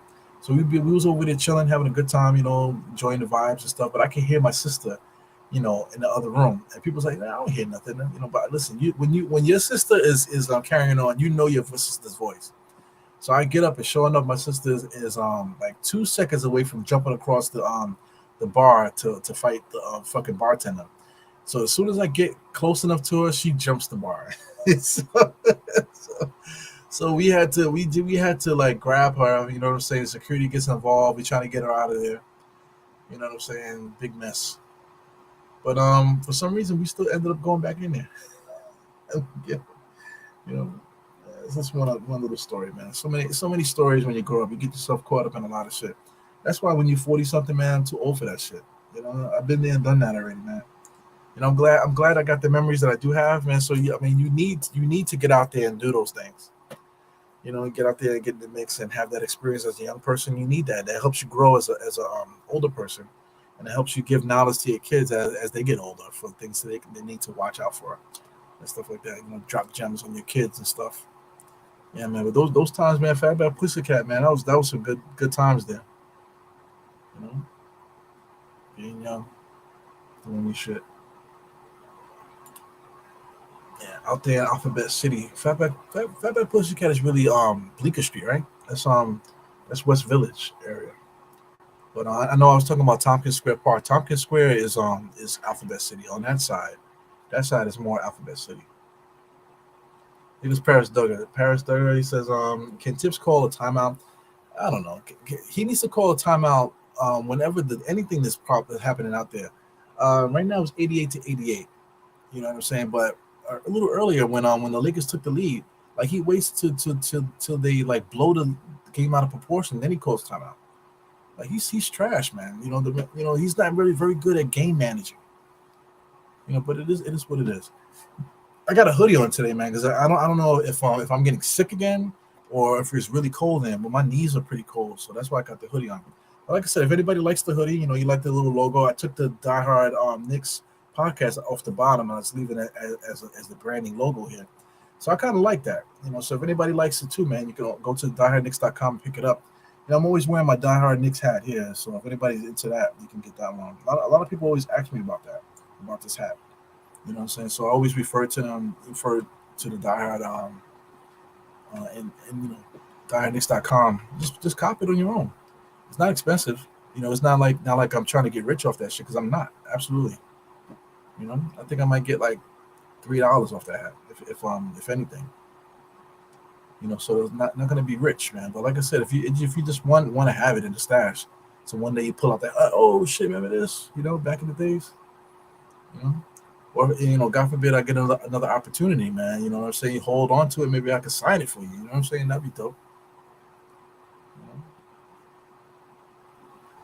That'd be kind of cool. That's like a dream right there. He goes, Schroeder. He just had to throw it up because the shot clock was going out. Good heads up play by him. But Josh Hart looking. Josh Hart is really, a lot of people have been saying that on Twitter too. I noticed that Josh Hart would actually be a really good point guard. Since Brunson is not playing, Josh Hart playing point guard is actually a good look because he's not looking to score. He's looking to just get everybody else better. I see a super chat. Let me get to you in a second, DLR Music. We go shorter, in and out, get into the paint there, looking, find Reeves. Good defense by Josh Hart. Reeves all the way to the basket. Josh Hart falls to the floor, and they call an and one. They call a block and foul on Josh Hart. Shout out to Reeves, really good basketball player. Yeah, man. When Grimes goes to the basket, it's electric, man. It's hard. Barrett says it's hard watching last year's Knicks. Yeah, you gotta stay in the present, man. It's hard watching this year's Knicks. I still got De La Music. This is my guy, De La, man. Big time dude, man. Before we start, before I read it, De La Music, man. We went to Washington D.C. twice. Got to meet his son. His son is dope. He's dope too, man. Well, listen, one of the main reasons why I got into this podcast and stuff, not because I want to get rich, or not because I'm looking to you know, supplement my income or anything like that. I did it just because, like I was looking for an outlet, looking for somebody to listen to. I didn't find anything that I could really rock with, so I started my own shit. So once I started my own stuff, then I found Nothing But Knicks. I'm like, oh shit, look at this. And I found my little community and stuff. So shout out to Nothing But Knicks, man. Definitely appreciate everything Sim has done for me. Definitely helped me get started with this YouTube stuff because I wasn't doing YouTube at first. But messing around with Sim, he got me into starting my own channel. You know what I'm saying? So I started my own channel, and then affiliated myself with Nothing But Knicks, and it's the rest of it history, man. So literally, the reason why I started all this, man, because I want to meet Knicks fans. Meet Knicks fans and talk real basketball. Sometimes, you have conversations with guys, and you could tell they don't like the team like the way you like them. So you can have a conversation, but you can't really have that crazy conversation because they're just not going to get where you're coming from. But like a guy like Dela, man, and shout out to his son, awesome people. Shout out to everybody that comes through.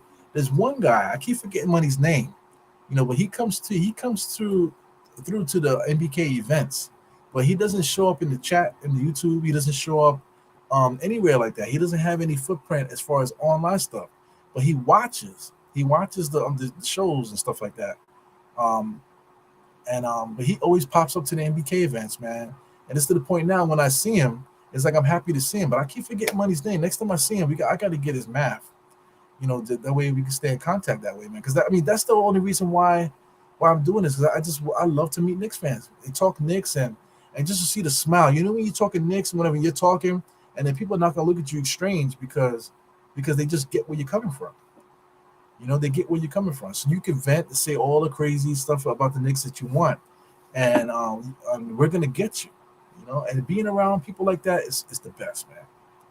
I gotta tell you, it's definitely the best, man. Definitely the reason why I'm doing all this stuff, with the podcast, whatever. That's what I'm saying. Like for me, like I like to collect stuff, so just to collect a little bit of history. Like I said, East New York. Shout out to my man Jackal here mentioned East New York. When was the last time you were in East New York? I give you my little story, but I have fond memories of the things that I was doing at a certain time. But time moves on. You go on to other things. But those memories live on forever. And so I definitely appreciate the time I'm having right now doing this YouTube stuff, meeting fans, hanging out with NBK, making friendships and stuff like that. I really cherish these times, man. Absolutely, you know, definitely. So anyway, Dela, he says, "What's it been a while?" I said, "Yo, Randall is the Knicks. It's the Knicks. Pete Rose. He sounded like either bet on the game. Yeah, I wonder that. Yeah, that's a good fucking point. I wonder if Julius Randle is betting on the game because there's no, because he doesn't. Julius Randle doesn't really gets mad at other players. Like I feel like he has it out for what's his name, Sabonis. He has it out for Sabonis. Not too many other players out there he has it out for. You know what I'm saying? But he really goes hard against the rest. So it makes you wonder if he's betting on baseball. I mean, he's betting on the game, betting on basketball. I never seen a player get that mad. That is like a very sneaky thing there. Little sneaky gem. I never thought of that. You know what I'm saying? But I don't want to. We don't want to like that's not the get. This is not the get indicted hotline. You know what I'm saying? 'Cause I don't want whoever's sneaking to watch this to get content and stuff like as far as beat writers and stuff like that. Shout out to Berman or something like that. These guys get these little thoughts, and next thing you know, it turns into a 5-page article, front, back page and shit. You know what I'm saying? So anyway, that's interesting, man. You know what I'm saying? That's what I'm talking about. These little conversations that we have, that Knicks fans have, that only we can have. It's really funny shit there, man. But yo, that's a really crazy take. He goes, Obi Toppin, nice little fast break point there. He gets fills an lane, lays it up. Oh yeah. He said, glad you started the channel. I appreciate it, man. That thing, I really thank you guys for popping in here. Spending time with me and stuff. RJ stay going on 1-on-3. Yeah, I don't get it. Julius does the same thing. Yeah, but there's definitely a layer. There's definitely a layer missing right now with the Knicks. We're a good team. We're watching good basketball. You know, we're watching good basketball. So that we are a good team. That's one thing I have to say. We're a good team. The issue is now is like there's another layer that we could peel back. To get better. You know what I'm saying? So like what is the next move? So like last season, right? We chose to bring Fournier in here, and we chose to bring, what's my man, the dude from Charlotte, Kemba. We brought Kemba and Fournier. That set us back a whole year. But hindsight is 2020. If we didn't make those moves, then we wouldn't have been able to get Brunson. Okay, so listen, now we got Brunson. So now next year is all about getting Fournier off this team, getting Rose off this team, figuring out who's the next player to bring in here. So that's it. That's really it. The focus right now is to get that other player here. You know what I'm saying? Yo, why is Cardi B and Offset doing McDonald's commercials here? It's cute though. It's cute. I like to see Cardi B, doing well, man. But it's funny. It's funny. Bring back the McDonald's dates like back in the days. Yeah, these young girls now they want to be wined and dined. How you want to be wined and dined and then can't even wash your ass properly? You know what I'm saying? These young kids are different now, man. They're not like how they don't bring them like they used to. These young kids are doing a lot of stuff that I didn't find out till I was until I was already an adult. These young kids are already doing stuff they experts at it, I should say, by the time they hit their 20s. It's crazy.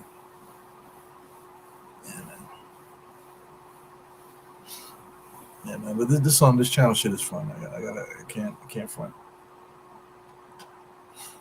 Oh yeah.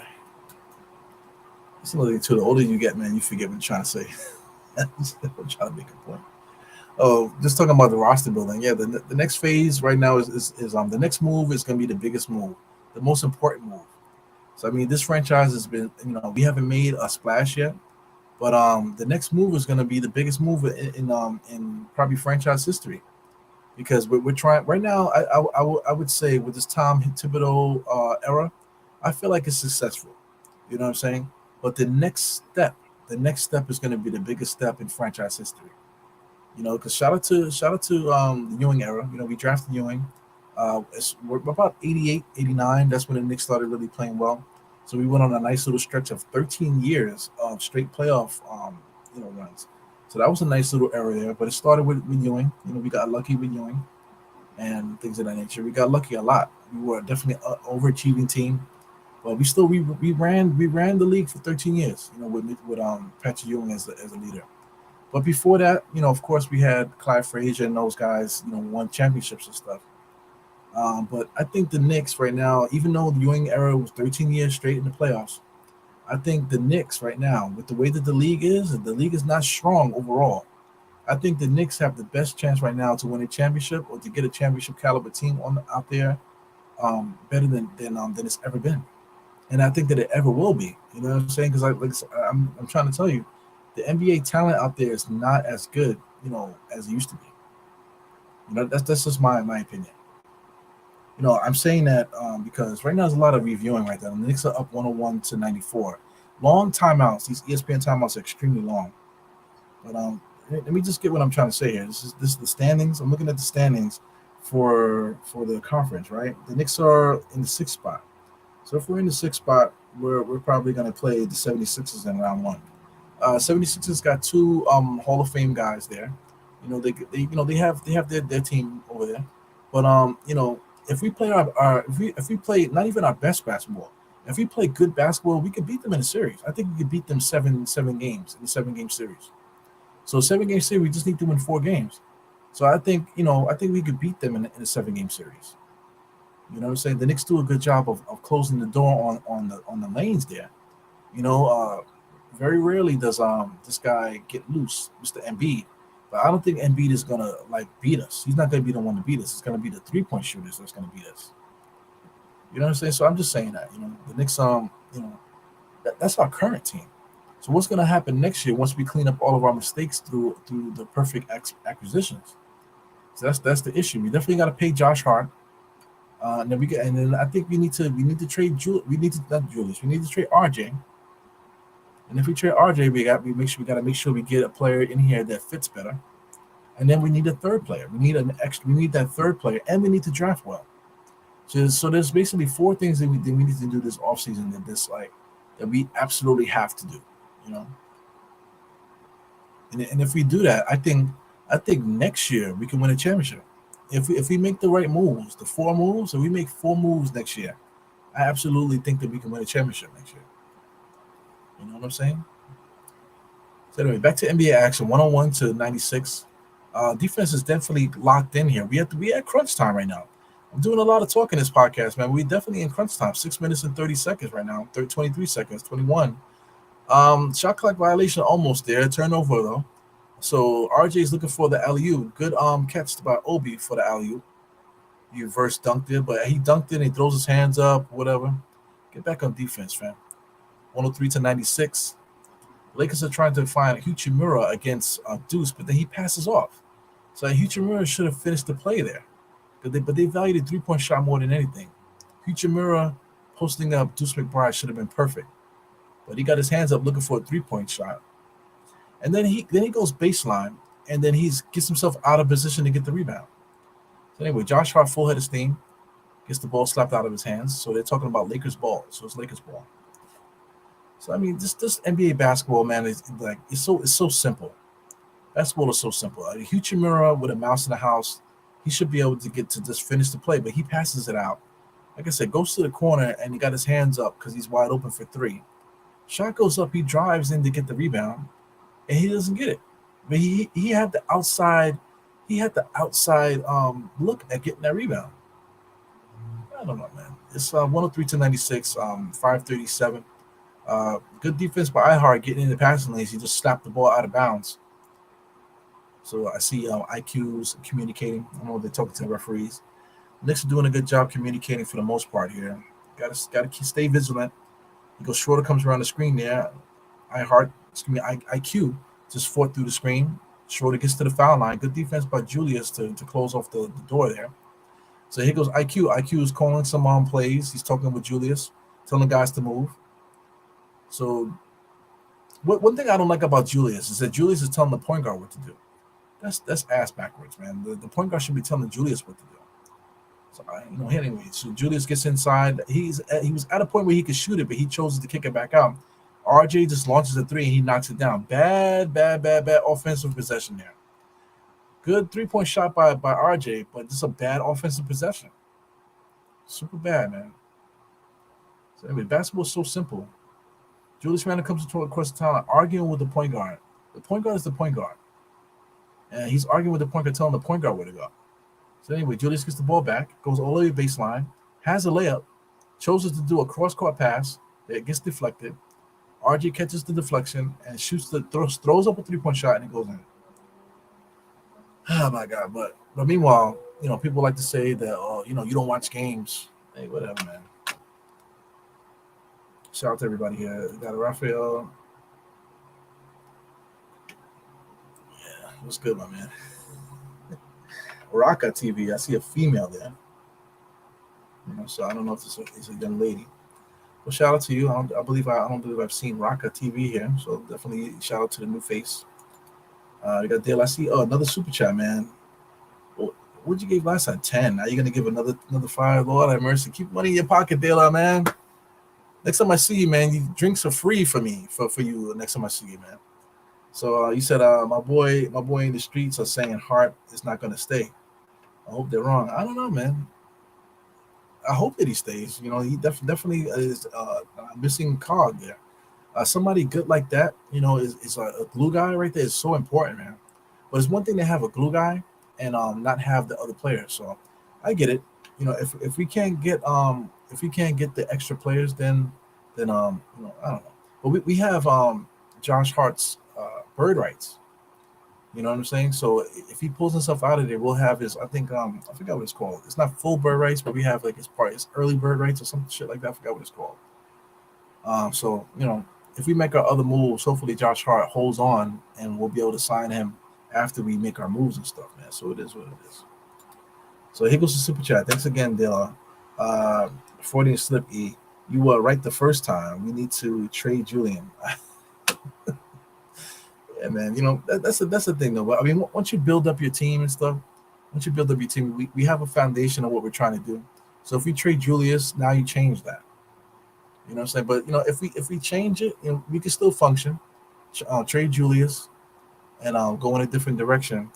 But we can't neglect what we did. You know, we can't neglect what we did. Once you trade on Julius, we're definitely gonna get a good player back. If we trade him. You know what I'm saying? So once you get that good player back, we have to make sure that we close all the water, or we're gonna get flooded out. If you get what I'm trying to say, and it's like a dam. You have to make sure that you have all the bases covered. If you make that trade, because then it's gonna be like a hard time. And also too, we will have a hard time if we trade Julius. We're gonna go through a gelling period, the same way like we went through a gelling period when Brunson got here. It'll change the whole dynamic of the team. But we could do it though. We could do it. I'm down. I'm down for whatever, man. Shout out to State. I'm always talking about State on here. State said yesterday, that I've been on pause where he will trade half the team. Yeah, I don't give a fuck about none of these guys. You guys know that already. It's all about the Knicks. I care more about the Knicks and Knicks fans than anything. So I'm down to trade anybody. I'm not gonna say, oh nah, I would never trade Julius. I would never trade RJ. I'll never say that. You know what I'm saying? All these guys can go. All these guys can go. Shout out to Trappy Ryan. I made the comment too on Twitter too that the lyrics of the song that he made, man. He made that song on his own, man. And he definitely he definitely made it with heart. He definitely made it with a good thought in mind.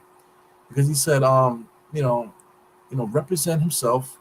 His whole name is on his back. Yeah, absolutely. I got a freaking jersey right here with my name on my back because that's the only thing that matters. The front of the jersey. The back of the jersey don't matter. The front of the jersey was important. So I put my own name on the jersey because I'm a Knicks. I'm a Knick more than anybody else.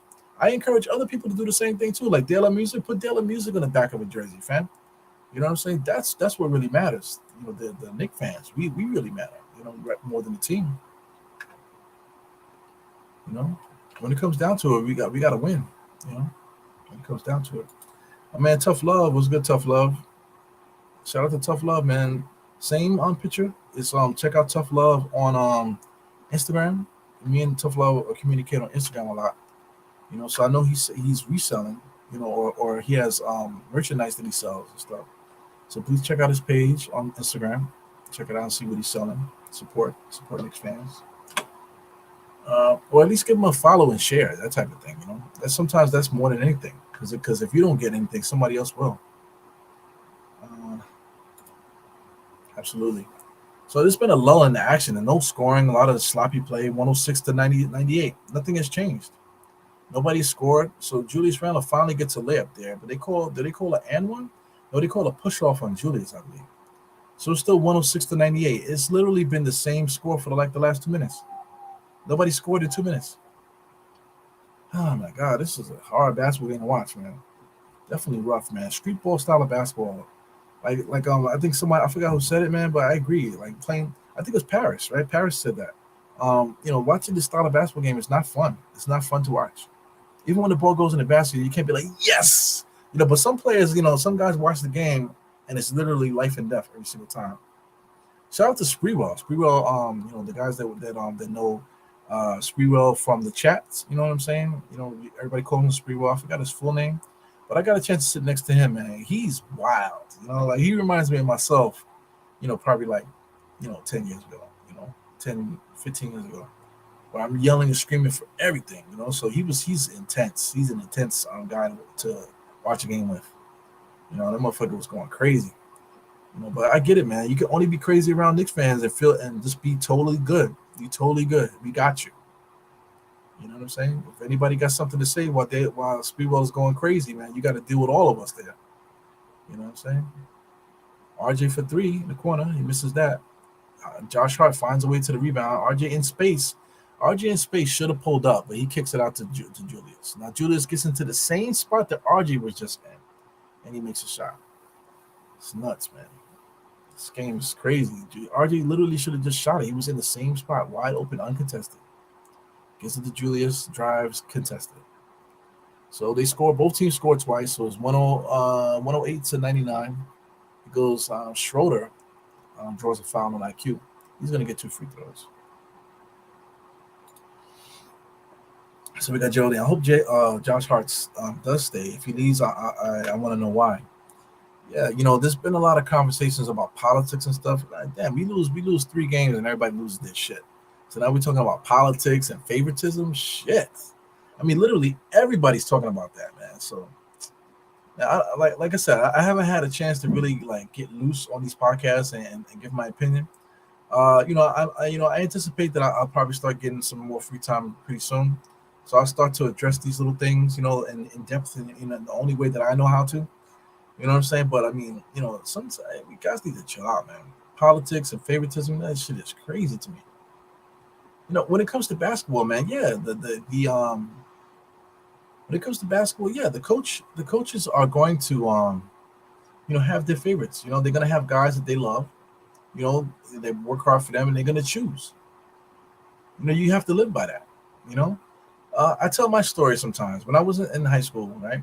I finally decided to try out for the basketball team, right?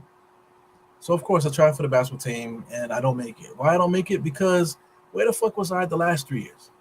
I tried to make the basketball team in my senior year, but of course the coach cut me because I wasn't there the rest of the year. So how I'm gonna come off the streets as a senior, unless I'm Michael Jordan, unless I'm literally like LeBron James or something like that. Why would they pick me? Why would they cut a kid that's been on the team for 4 years just so I can play when there's scholarships involved and that type of thing? Resumes and shit like that. Why would I cut a kid and ruin his life? All because I'm playing harder than him in what they call tryouts. You know what I'm saying? So I get it. I get that now, but I mean, a lot of people don't get that. They don't get that, as an adult, professional basketball. It's professional basketball. Favoritism and politics, I don't know, man. It's professional basketball. It's a job, So, there's a lot of things that go behind the scene. Listen, this guy, Cam Reddish, I think he's immature. He might be immature, A lot of things going on with that, man. So, same thing with a regular job. If you have that mentality on a regular job, you're probably gonna get fired.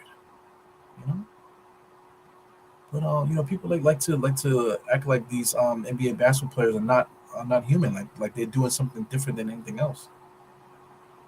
There's a lot of favoritism, nepotism, a lot of stuff goes on regular jobs that people don't say shit about. They don't fight that, but then let something happen in the NBA and they're ready to freaking to have a boycott, ready to boycott the team and sell the team and all that bullshit, But their regular jobs, they eat that shit because they want to get that bullshit check you're getting. You know what I'm trying to say? So anyway, the Lakers just scored again. Only 1 point though. It's like, come on, man. Julius Randle, nice little moves on the inside. He pushes off. So they literally called an offensive foul. Oh, these referees ain't shit, bro. So Julius Randle got Anthony Davis in a blender. He's definitely a lot of contact. 2 hands on Julius. And then they're gonna call a push off on Julius for offensive foul. Come on now. But we in dangerous territory. Here goes Reeves for 3. He misses that. If he makes that, we're in trouble. Josh Hart always finds a way to get there. RJ, full length of the court, does his Obi Toppin impersonation, gets a nice little layup there. So 110 to 100. Julius Randle's arguing with number 61 there. D'Angelo Russell gets it to Chimura. By the paint there, that's a pro level move there. Turn around in the lane, jump shot. That's a pro move there.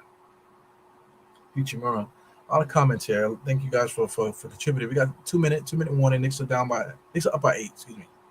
IQ comes across all the way to the basket, looking. They sealed him off. He stopped his dribble, which is a Cardinal center basketball. Julius Randle gets the ball, being guarded by a little ass Schroeder. Looking to cut, gets it to RJ. RJ pulls up, push shot, and just blows it. Uncontested push shot in the lane and blows it like a freaking hooker on the street. D'Angelo Russell, wow, transition 3-point shot. If he made that, that would have been a key shot right there. But he misses it, so the Knicks get blown out here. I mean, whatever word I'm trying to find out. With Julius Randle standing there looking to force the ball to IQ when he's standing there wide open. Taking a screen from iHeart, and he just pulls up, and he misses that. Look at iHeart fighting just in there, crashing the boards, misses it. Here comes the Lakers, transition 3-point shot at the end of the Russell, drives all the way to the basket. Layup is good. Does he get the foul? Nope. So quietly, the Lakers are crawling back in. 2-possession game. Knicks are down by 6. Excuse me. Julius Randle is doing the ball handling and being guarded by a point guard. Wow, 2 point guards can't get the ball from Julius. Almost fouled him. So here goes RJ being guarded by Reeves. Going to take a screen from iHeart. Goes right into the double team. Screen for no reason. So now we got to have RJ try to create. Simple. Anthony Davis slapped the ball out of his hands. And then he ends up getting a 3-point shot in the corner because the shot clock was running down. So they're going to call out of bounds. I mean, the referees, I don't know what the referees are doing. They call out of bounds. I don't know what they call it there, but not even this. They just want the ball to be inbounded for whatever reason. I don't know. So while this is happening, let me say what's up to you guys. You got Geraldine. You said we're letting this thing hang around. Yeah, 2-possession game with 52 seconds left, and this is how overtime, and this is how you lose games. Because D'Angelo Russell missed some easy 3-point shots. A couple other guys missed some shots too. As Reeves is walking the dog now. So take a little screen. We're gonna try to get the ball back out to the shooters. Alley-oop to Anthony Davis. So now it's literally still a 2-possession game. Knicks are up by 4. I keep saying down by. Knicks are up by 4. Still a 2-possession games, but two 3-pointers gets the gets the lead. Big lead. Two 3-pointers gets a 2-point lead on the Knicks there. So Knicks got to be very careful. We're in dangerous territory when they have the better shot creator in D'Angelo Russell that's been hot all game. So let me get into these comments in a second, man. Just while they're in timeout, this timeout is going to be super long. So right now, D'Angelo Russell has 33 points tonight. So he has had the hot hand, 13 for 18. So shooting the leather off the ball. So we're in dangerous territory. They also got guys like Beasley and some of these other guys, Schroeder, that can score. They got the clutch gene. So we got to be very careful. Knicks are very fortunate to have this lead at this moment. Yeah, man. So shout out to everybody. So Spree is off the hook, man. A lot of fun watching Spree. A lot of fun being around those guys. Geraldine said it's true about a player like Josh Hart. Don't want to stay here. Then why do most fans think superstars want to come here? Yeah, that's a big point. If little guys keep leaving, shout out to Bullock. Bullock couldn't wait to leave, and then he couldn't wait to give a parting shot too. So there's something going on. There's definitely something going on. But at the same time, there's something going on in every job. So you just got to take that with a grain of salt. But, regardless of what is ever going on, the Knicks definitely have something positive going on as a team. Yeah. Yeah, there's definitely some truth to it. Absolutely. We all on the same page. That's why I'm making sure I get you guys up there. But, true or false, does it look like the entire team defers to Randle? Yeah, but at the same time, Grimes got to call his own number. At the same time, this guy, Obi Toppin not getting rebounds is not deferring. Wow, IQ just got stripped, but they call a foul. Woo. So that's a problem with IQ. IQ doesn't have the handle to get the ball to break the press. That's a big thing too, man. That iHeart does not have the handle to break the press, and the Knicks don't send him somebody that he can play off of. If he can't get the ball up, look, this is mild defense. If he can't bring the ball up the court, then we're in trouble. You know, if your point guard can't bring the ball to the court, we're in trouble, fam. And so the Knicks as a team have a bad time breaking the press. This guy,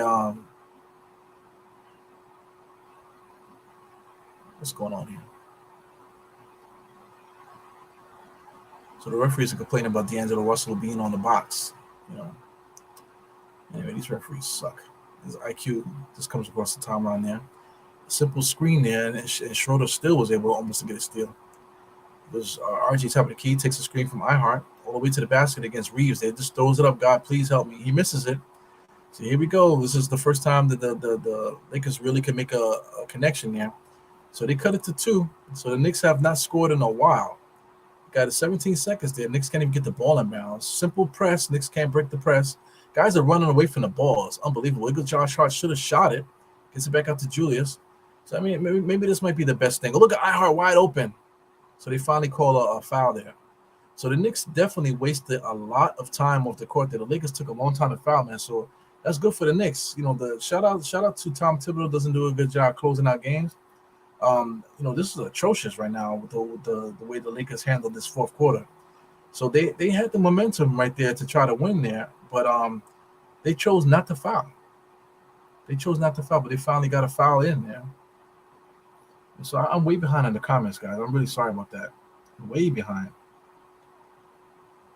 Yeah, so I'm way behind on the comments. Let me just.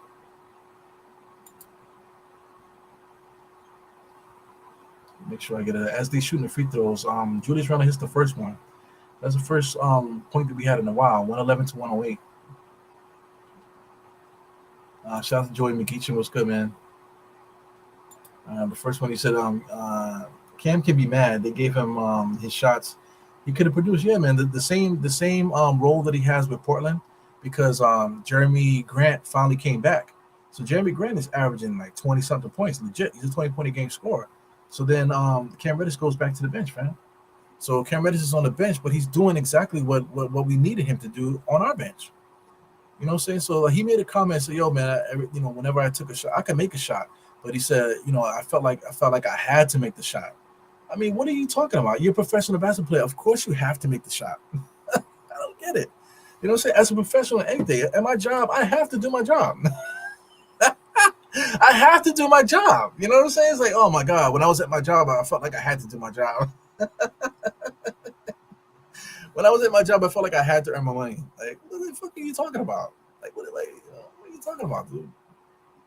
That made no sense. And then people like, oh, there's politics in it. Listen, man, could you imagine a coworker saying, man, when I'm at work, I feel like I have to work. Like, what are you talking about, bro? I'm like, get out of here, man. Get out of here. I don't want to hear that bullshit.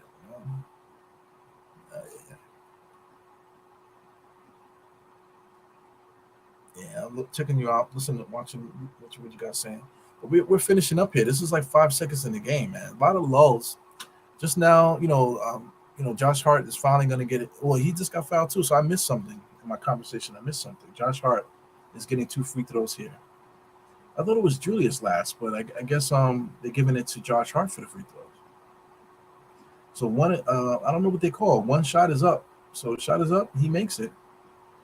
Okay, so it's a 2-possession game with 5 seconds left. So I think the Knicks won. I think the Knicks won because if they shoot a 3-point shot, if they shoot a 3-point shot, the ball in the air is going to kill the game. So all right, let's play a strategic thing here. What does the Lakers want to do? 5 seconds in the game here. If I'm the Lakers, I'm trying to go straight to the basket. The Lakers, I think the Lakers absolutely have to either get the ball as close to the rim as possible to get a quick shot, or they need to put the ball on the rack, go straight to the basket, and hopefully the Knicks don't foul, and they open up the lane for them to score. Usually teams do that. They'll let you score. They'll let you get it too, just so you don't foul. So hopefully the Knicks do that. In my opinion, from the Knicks side of things, I think I immediately foul. As soon as they inbound the ball, I think I foul them immediately. Because that gives them 2 shots, I guess. You know what I'm saying? But that also gets the ball out their hands. So I think that's what I would do. If I'm the Knicks, I would foul them as soon as they inbound the ball. Because any way you look at it, if the Lakers drive the lane, we're not going to foul them. We're just going to let them score. right? But rather than do that, I'd rather just foul them. I'd rather just foul them and get the ball out their hands. Make them make their free throws. Okay, we're still up by two. Once we inbounds the ball, then they gotta foul us. So I guess it's the same type of thing.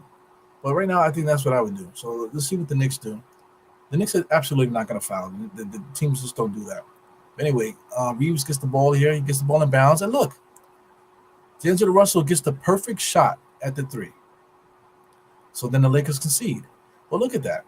You know what I'm saying? That's why I said as soon as they inbounds the ball, just foul right away. And then as soon as they inbound, this guy D'Angelo Russell got the perfect shot for three. Perfect shot. If he knocked that down, not much time would have went off. It would have been maybe 2 seconds off the clock. They would have hit the three. They would have been down by one. They probably would have fouled us right away. A guy like Julius Randle or somebody would have got it. Somebody would have missed the free throw probably. You know what I'm saying? And even if they make it, it still would have been a 3-point game. And then they would have had enough time to get another shot.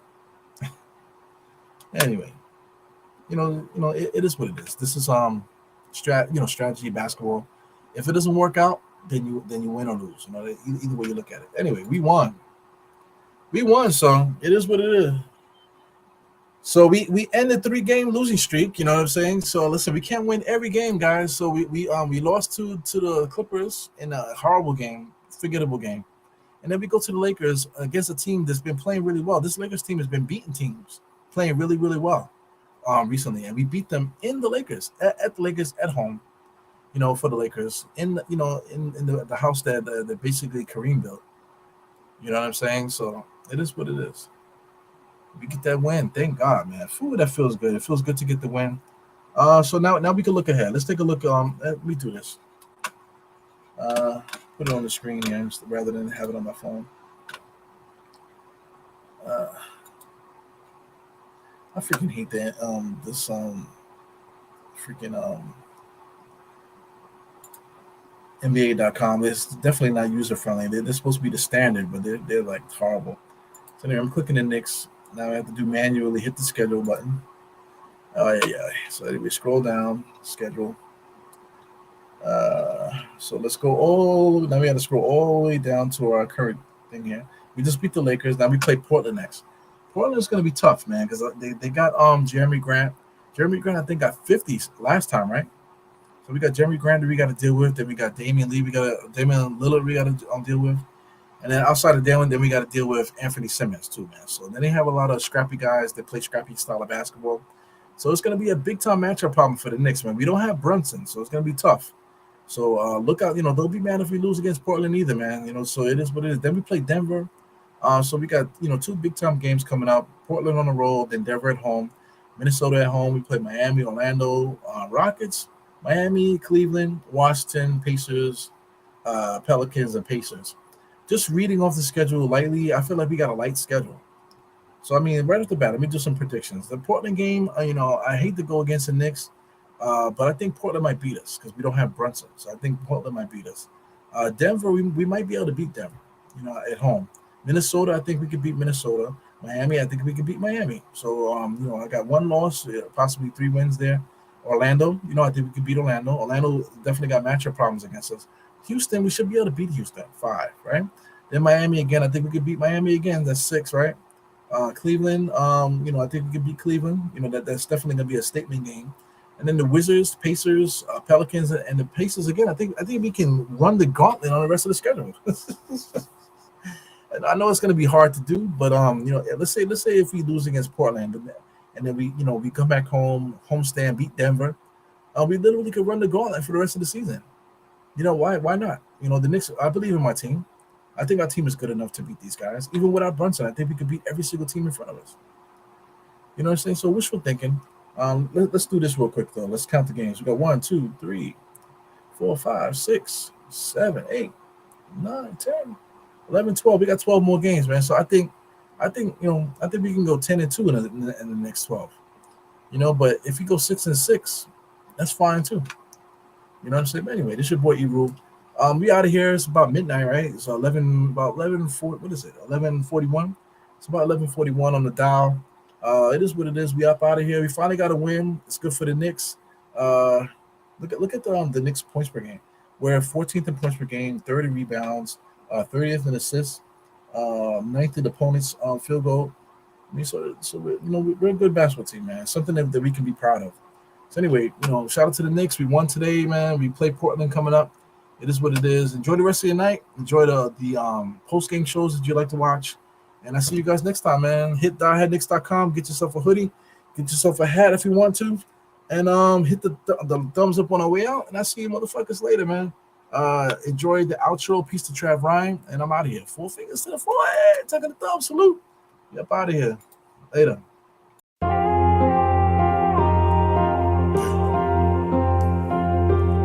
Eru, I see you.